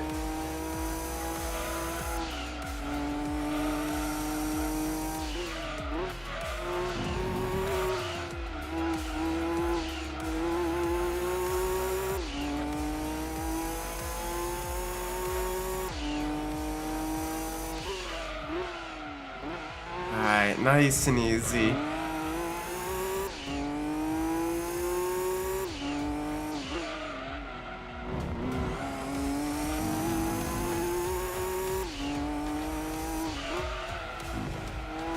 There we go. Boy, Zoo, welcome. Hope you're all good. Hope you're well. I'm a little bit sick, but we got the big sniffer skyline that's making all the sneezing noises, so I don't have to. And it is an absolutely beautiful sneezy boy. Cause look at this straight line speed. Alright, we reached slightly lower top speed that lap, but we had a much faster lap time. So I wanna see if we can't get it back up to 172 miles an hour.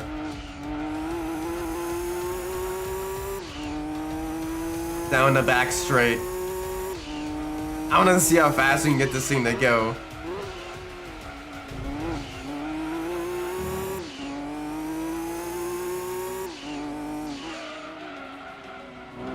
So let's do this. Alright, this is the prep stage. Gotta make sure our line through these corners is dead on accurate.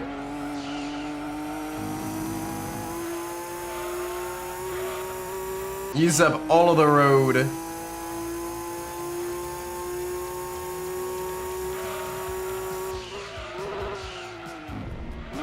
Alright, yeah, 175. 175, that'll do it.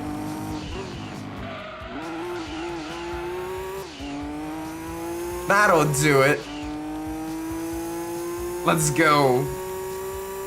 175.89 miles an hour. Yes! Exactly. Angry ooh face. We have the power.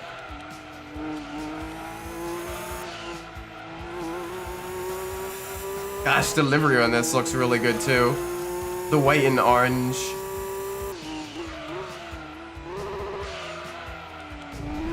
Another cool thing as well is R33 JGTC Skylines was still four-wheel drive at the time.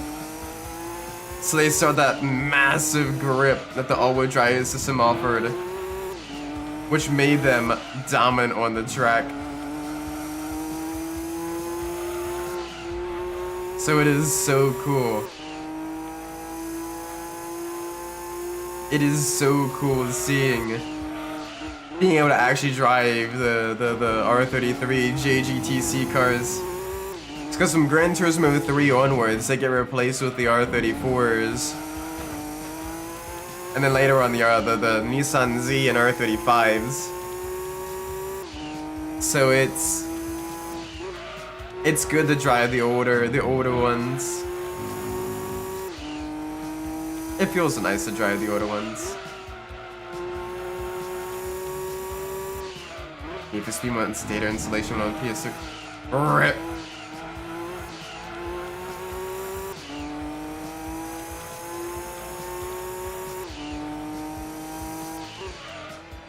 Yeah, I'd have to try to find a way to maybe work around that. Unfortunately, I'm not too knowledgeable about PS3s. Other than I know a lot of ways that they don't work, that I have tried already, in an attempt to eventually stream them.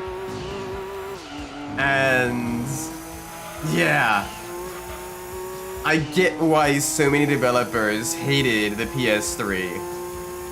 Because my word, is it a very, very finicky console. Sony made a powerful machine, and they made it like super finicky and weird that they literally kind of killed a lot of their game studios and kind of broke gaming a little bit with the PS3.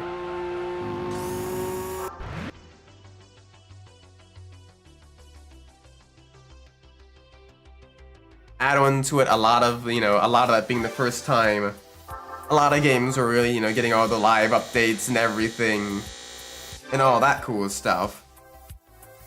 And, you had developers that didn't really think to future-proof things for if those servers ever go offline. So it makes things really difficult. Hey, Reggie, welcome. What's up? Nothing much. We just finished the last of the Gran Turismo All-Stars race. The last of the Gran Turismo All-Stars races. Getting a whole bunch of cool cars for our garage. We've gotten a bunch of one-make races done. We got a couple other races done. Getting a decent amount done this stream. I think we have time for one more championship. So let's go get that Supra. Alternatively,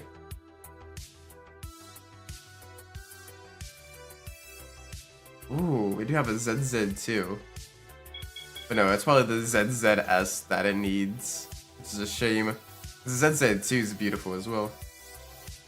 Yeah, the i33 is really underrated. It is a beautiful machine. Yeah, let's get the Supra. Is that a Supra? Yes, it is. It is indeed a Supra.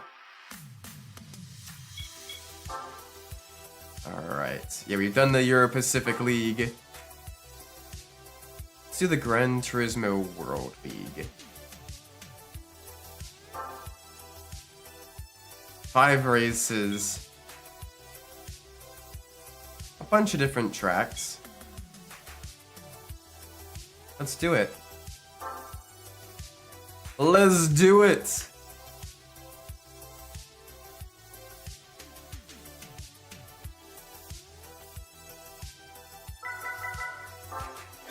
Alright, first race. Trial Mountain. Apparently in the Sierra Nevada mountains. This closed street circuit. Ooh, okay. Lister Storm, not a big threat. Opel Calibra, not too terrible. Audi TT touring car. Fast in the straights, but not gonna be too bad. Honestly, the 2 cars we're gonna have the biggest issue with are the Venturi and the Ford GT, I think.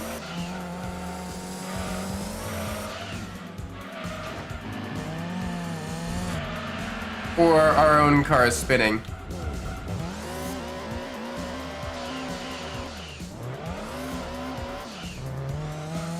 Alright, thankfully we have a lot of time to make that up. We have a lot of time to make that up, so let's just, you know, keep her cool, and we'll be a-okay. Alright, come on. Let's use that turbocharged Toyota power plant. Down the back straight. Major speed.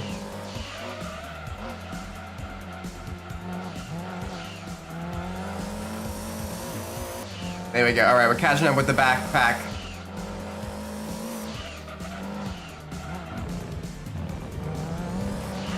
Alright, let's get past the Storm. The Storm that has the bug where it's the street car weight instead of the racing car weight. Alright, past the Audi TT race car. Or not.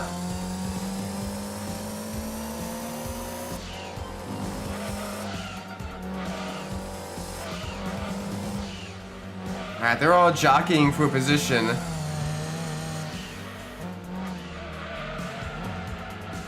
It's gonna make it hard to make an overtake on them, as they're all kind of fanning out. Passing one will mean losing time on another one.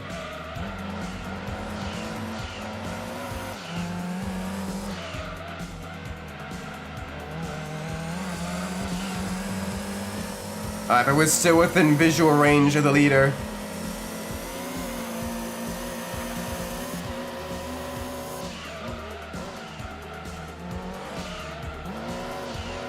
Alright, there we go. Up in a second, there's the Ford GT. Yeah, I was right about them being a major threat. Go figure, we have what would at least in-game be very modern sports race cars. And you have this old race car from the 60s, just bodying everyone. Like, GG Gramps. Bravo.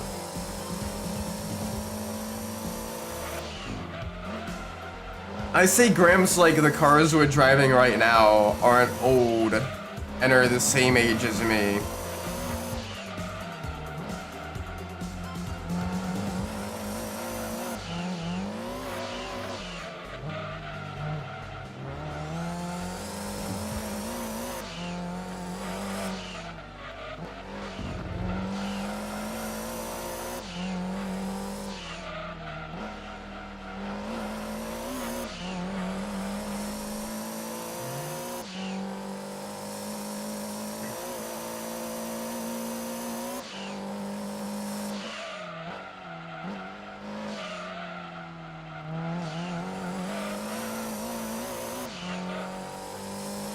Alright. Easy.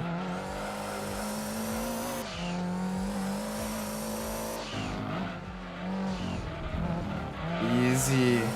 Whoa.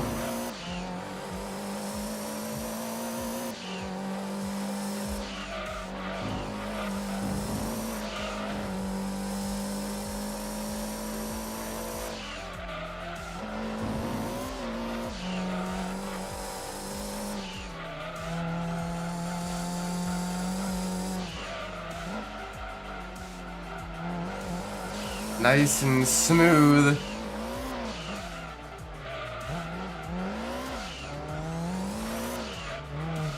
Okay.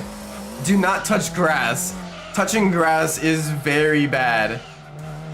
In the Supra. The Supra will absolutely try to send you into a wall if you touch grass. Do not do it. Do not the grass. Okay.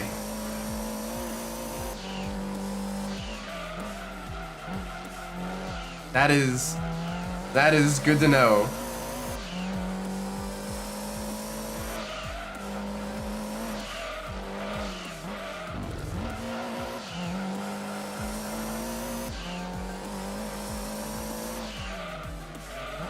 All right. Easy. Oh. All right, we're doing well now. One more lap. Yeah, Trial Mountain is a little bit treacherous in the earlier Gran Turismo games. Just a little bit tricky when you don't have any traction control, no stability management systems, none of that, and you're just trying to hold on for dear life over all the bumps and twists and turns.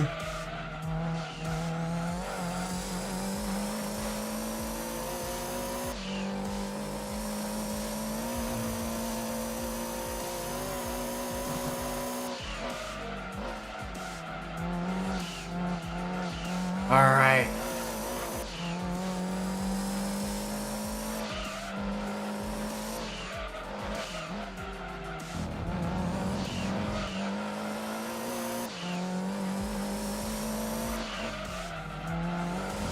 Just the death chicane left. Come on. Let's do it.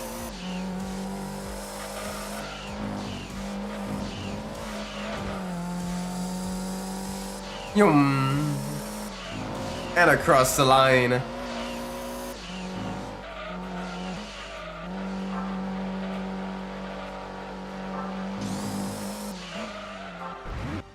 Nice. Very nice. That's 25,000 in our pockets. Don't mind if I do. Alright, next session. Laguna Sega. Alright, another American track.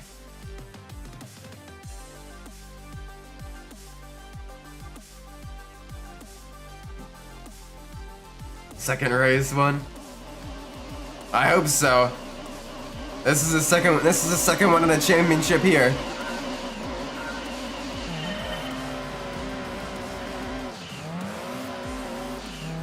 So let's do it.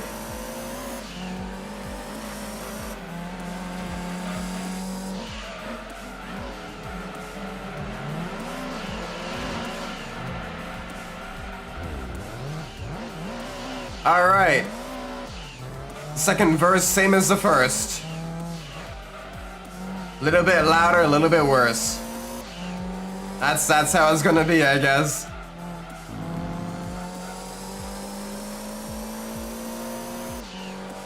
Alright, recovery drive time. We all love recovery drives, let's do it.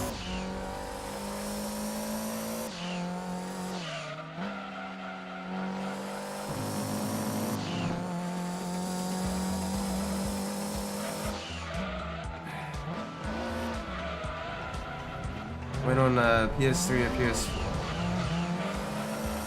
I'm not sure. I still have a working PS3 controller that I use for my PS3. I'm not sure how to get a PS4 or PS5 controller working for that. It may not be possible. Honestly, your best bet then might be to try to get, if you have an okay enough PC, is to get RPCS3 working and emulate your games that way, as that allows you to use modern hardware and modern controllers on a, you know, on a system that you don't have to find proprietary parts for and everything. It's just, you know, a PC.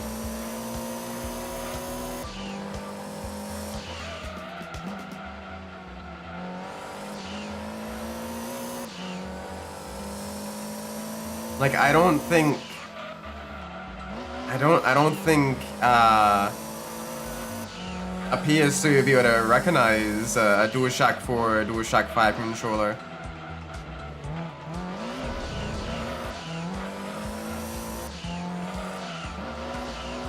Heck, even with PC, running a DualShock 5 controller, I gotta run it through an app that makes it emulate an Xbox controller. Just because I really don't like the way the Xbox controller feels. So I just use the DualShock 5 controller instead through an app called DSX.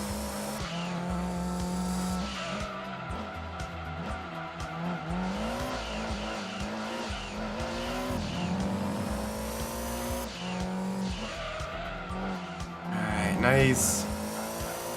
Nice and easy.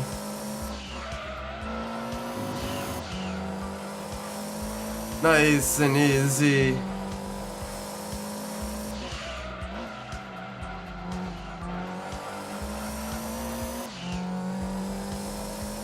One second.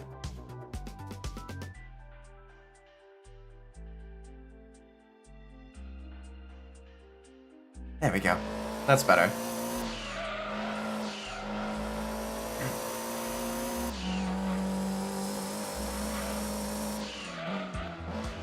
Alright, down to the corkscrew. No spinella here. No issues whatsoever. All good.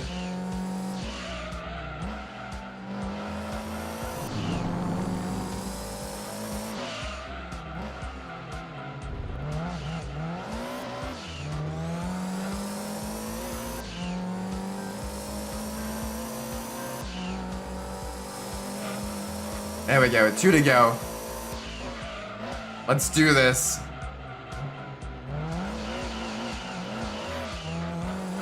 Let's do this.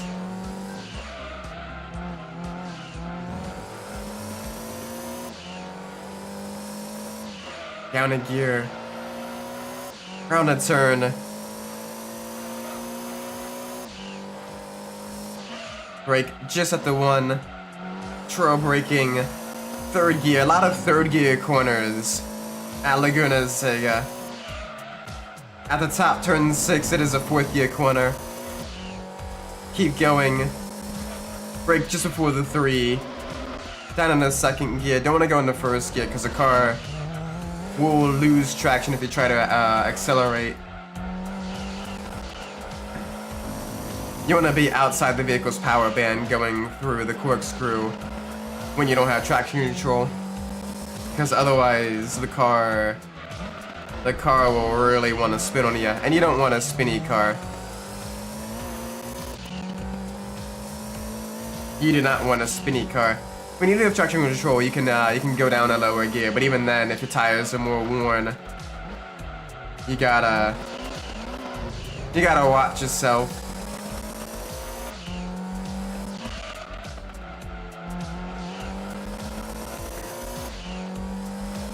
Alright, here we go.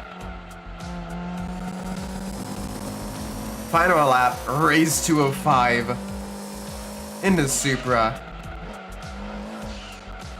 We're doing quite well, actually. I was expecting there to be at least one other driver keeping close with us.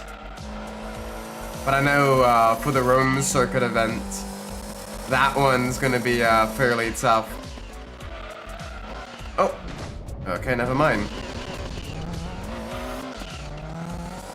Never mind. That closed things up already. Yep, that closed things up a little bit.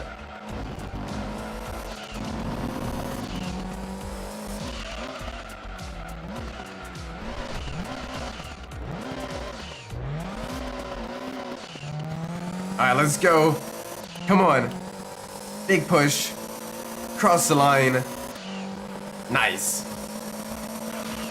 Very, very nice.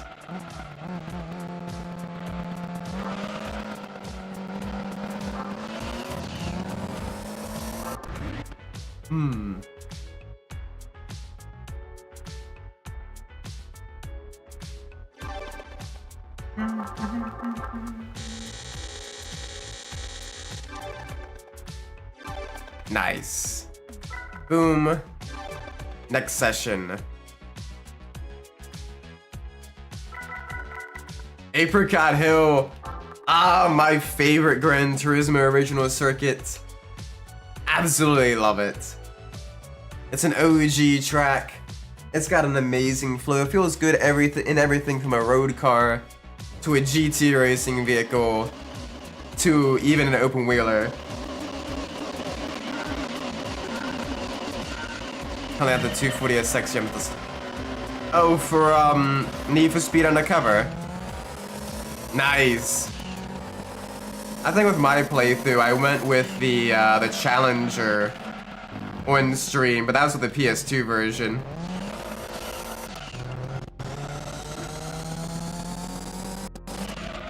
And so you saw a little bit of the physics engine from Carbon, making most of the cars moderately usable.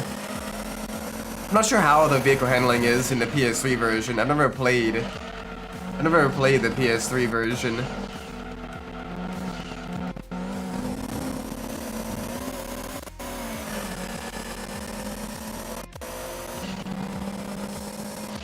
Gonna select the car a little bit later.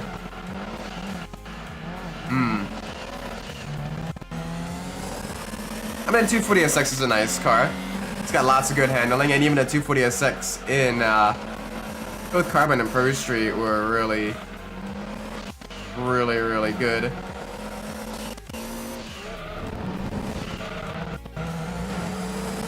Oh, we pulled a little sneaky on them.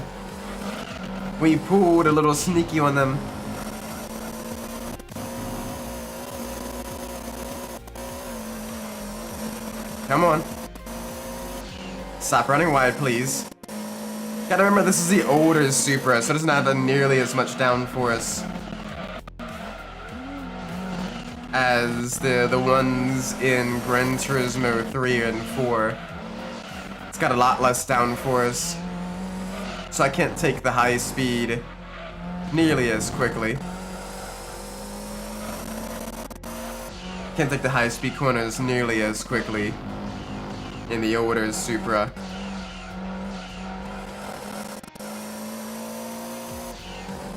Ah, don't crash them into our truck. Don't crash them into the truck, silly bean. Or do, I'm not your dad.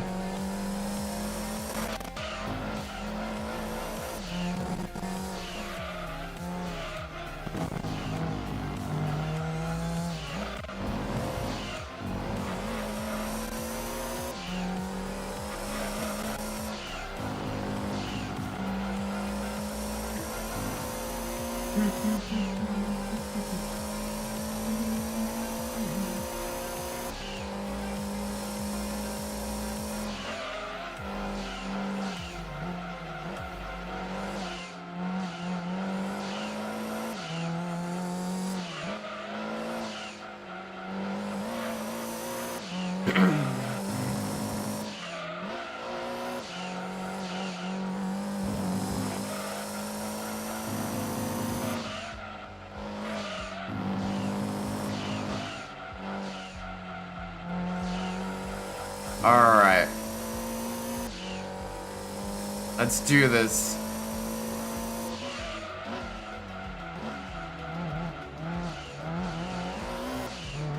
Big speed now through the corners.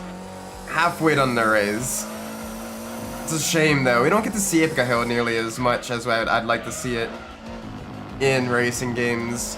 Or at least in the Gran Turismo games. Such a beautiful track.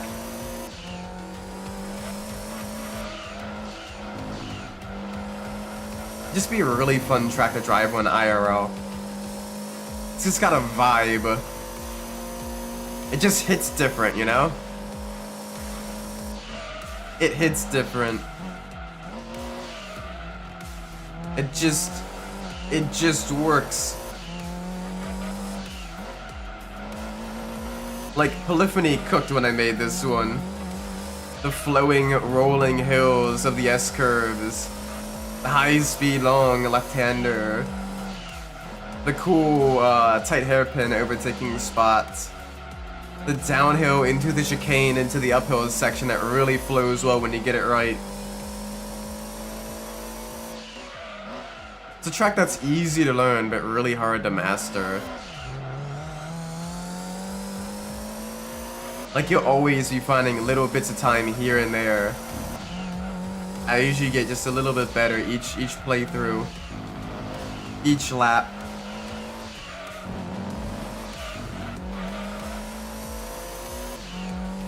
And it's just a lot of fun.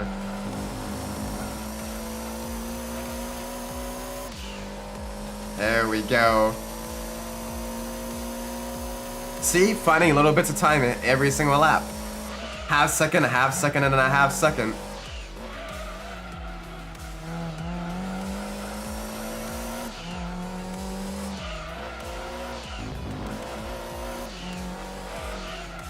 Going rally racing. Funny you should mention that. Some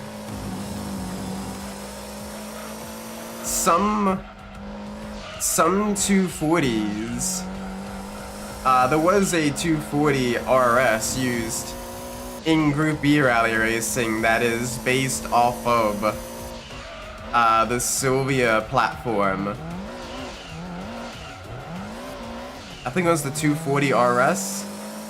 I'm not sure, but either way, the Nissan S chassis has been used in rally racing, both professionally and grassroots. A decent amount, believe it or not.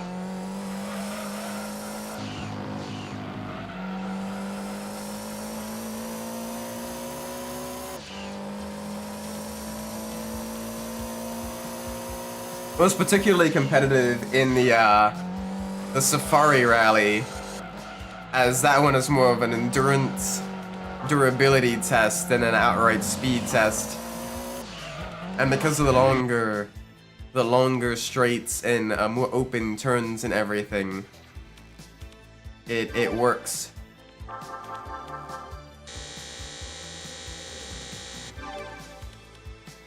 Having a more simple car that is good for, like, you know, the straight line speeds, not bad. Not a bad choice for the Safari Rally. That's why you have things like the Nissan 280Z that also did surprisingly well in the Safari Rally. Because, yeah, you know, fairly durable, reliable inline 6 engine, longer wheelbase for the stability.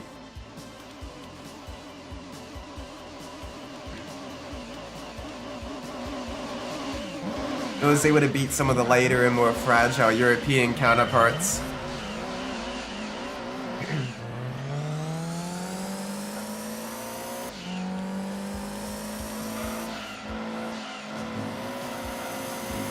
Alright, now on the streets of Rome.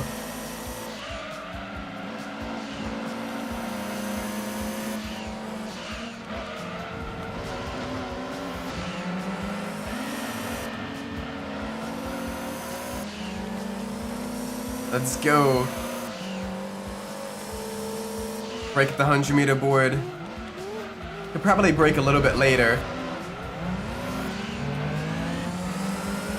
Alright, the Ford GT is going to give us a lot of trouble in this race, I think.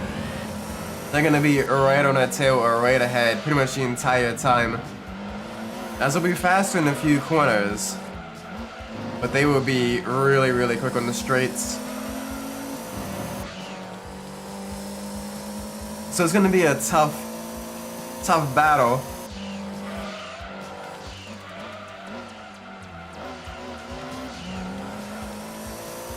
Yeah, the Ford GT is still right behind us. But even on a high-speed track like Rome Circuit, you need that downforce for the corners. That's why even at Monza, they still run wings on the F1 cars. Granted, the bare minimum, but they still run downforce there for the vehicle stability and to maintain speed through things like Parabolica, the Ascari chicane, and the Lesmos corners. Nice! Congratulations!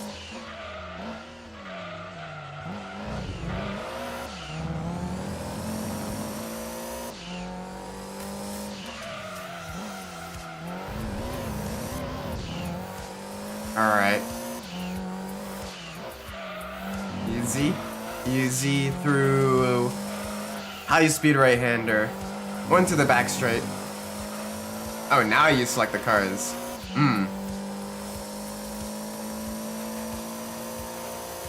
So imagine then the career mode for PS3 Undercover is a lot different than PS2 Undercover.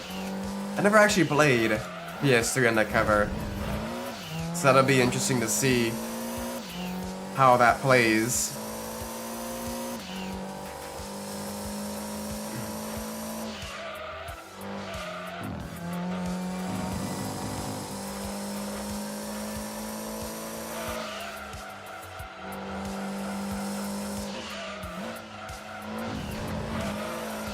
I like how the first sector here at Rome Circuit is literally just the first turn.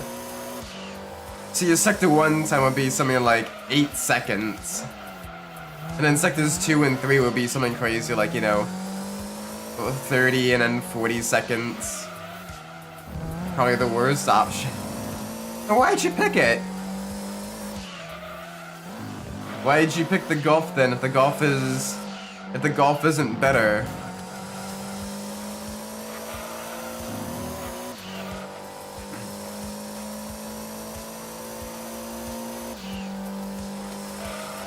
Why pick the Golf if the Golf isn't better?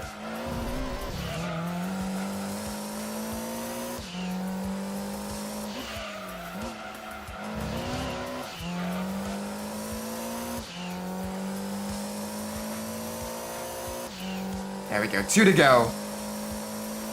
Alright, even a faster lap time. By, oh gosh, well over a second. Alright, that's good. So yeah, braking later into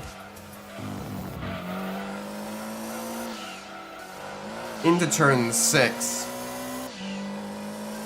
Braking later into turn 6 really shaves off a lot of time.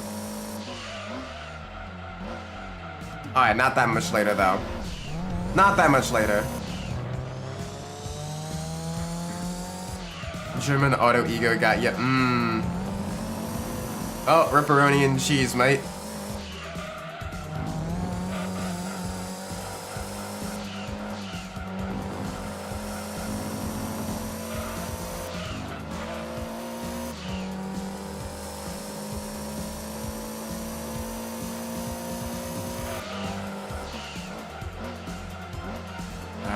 Easy.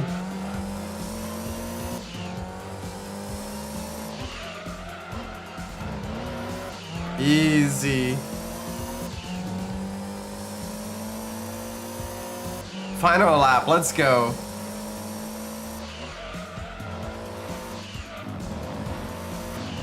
Okay.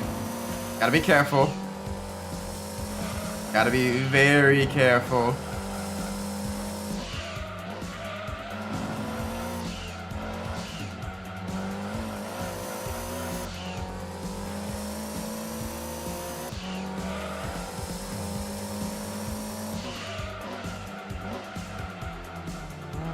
Alright, still a little bit too late, but not too bad.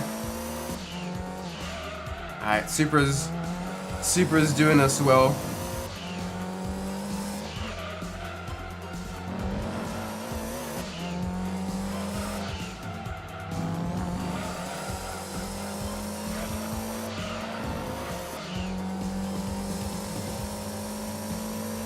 Come on. More. Final turns in the semi-final race.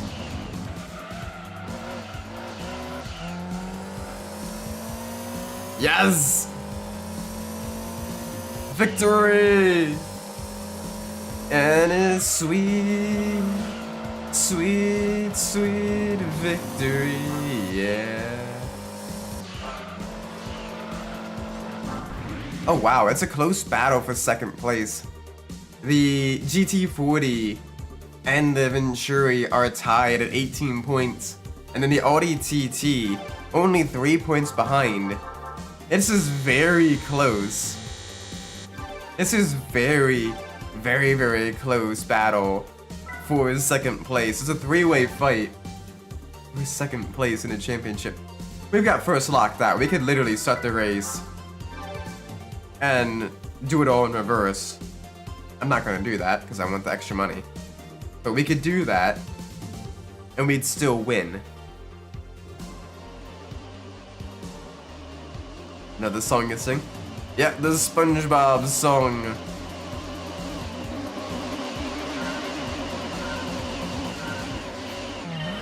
Also, it bothers me that the cars aren't aligned in the starting grid.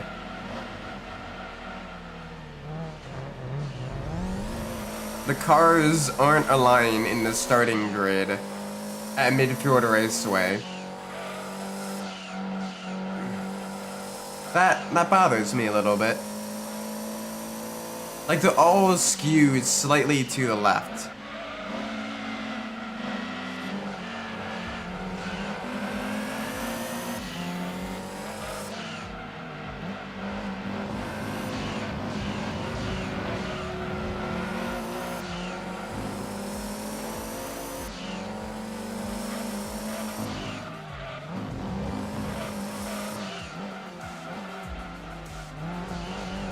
There we go. Boom, up into first.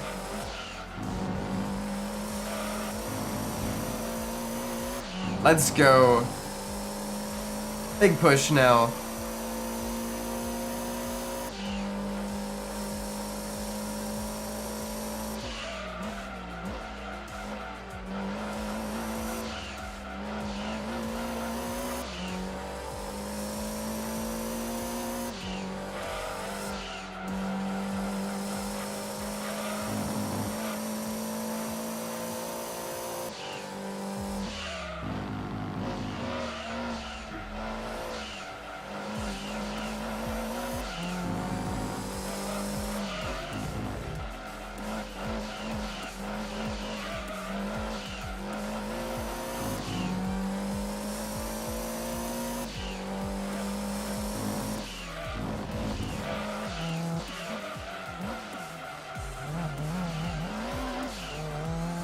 Alright, come on.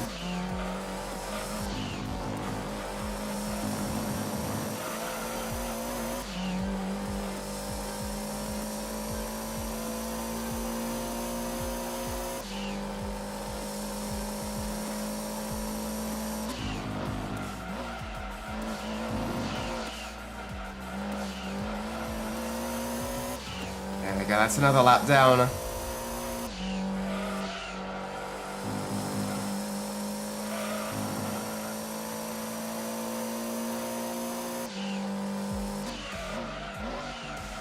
Yeah, we have a huge lead now.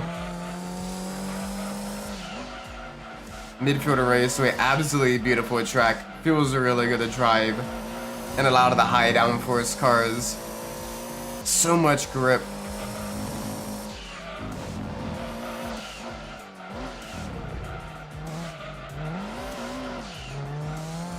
There we go. Through the S's. Under the bridge. Just hearing the crazy amount of turbo pressure of this. Absolutely crazy.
Final lap of the final race of this championship.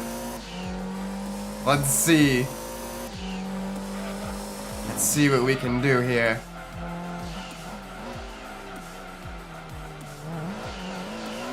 There we go, nice and smooth.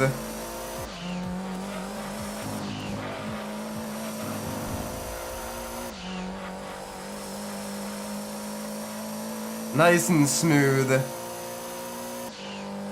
Boom! Yes!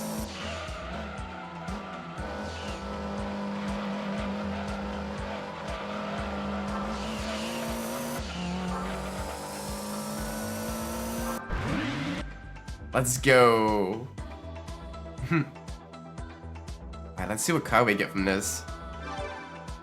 Alright, we get the regular race winnings.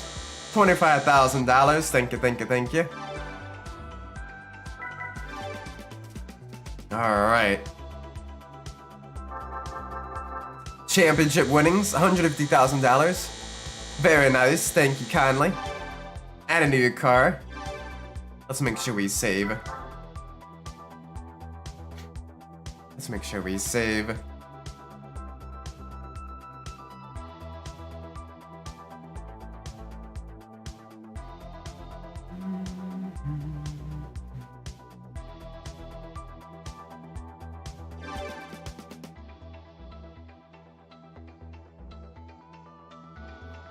Ooh, we got bonus items on the arcade mode disc.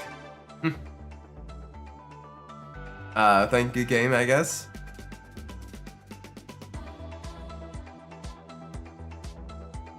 Game. There we go. Alright.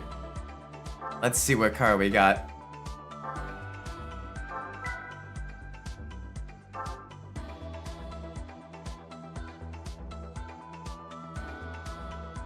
Hey, yo! The Toyota TS020, otherwise known as the Toyota GT1 race car. Oh yeah. Oh yeah. Alright, I want to see what other events we can still do. So that is all good. That is all completed. We still have the rally events. So 1, 2, 3, 4, 5, 6, 7, 8, 9. 9 times 3. So 27 events here that we just kind of need to do. Interesting. Alright, and then we have the endurance events. And oh yeah, these are gonna be much more difficult. Well, at least time consuming. T20, welcome! Hope you're doing well today. I do apologize, we were just about to end the stream. Been streaming for about 3 hours. And I'm a little bit under the weather, so I am feeling a little bit ill. That being said, for those of you that are tuning in, or those of you still here and everything, before I jump off, I am going to post a Twitch link of a friend of mine who's currently streaming. If you wanna drop in, he's not doing any racing games, he's doing a U-boat instead. But hey, could be something pretty fun to watch out for. Maybe. But anyway, I myself am gonna be ending the stream tonight. So I am getting, my throat is starting to hurt pretty bad. So I'm gonna be ending it here. So that being said, thank you all so much for watching. I do appreciate it. If you enjoyed the stream, please leave a like, subscribe. Let me know when we're doing well in the comments down below. If you didn't like the stream, please let me know what we're doing poorly so I can fix it in the future. With that being said, I've got Isaac Umbras. And wherever you are in the world, whatever time it is for you, may it be a great time. And I hope to see you all in the next stream. Until then, take care everybody. Bye bye!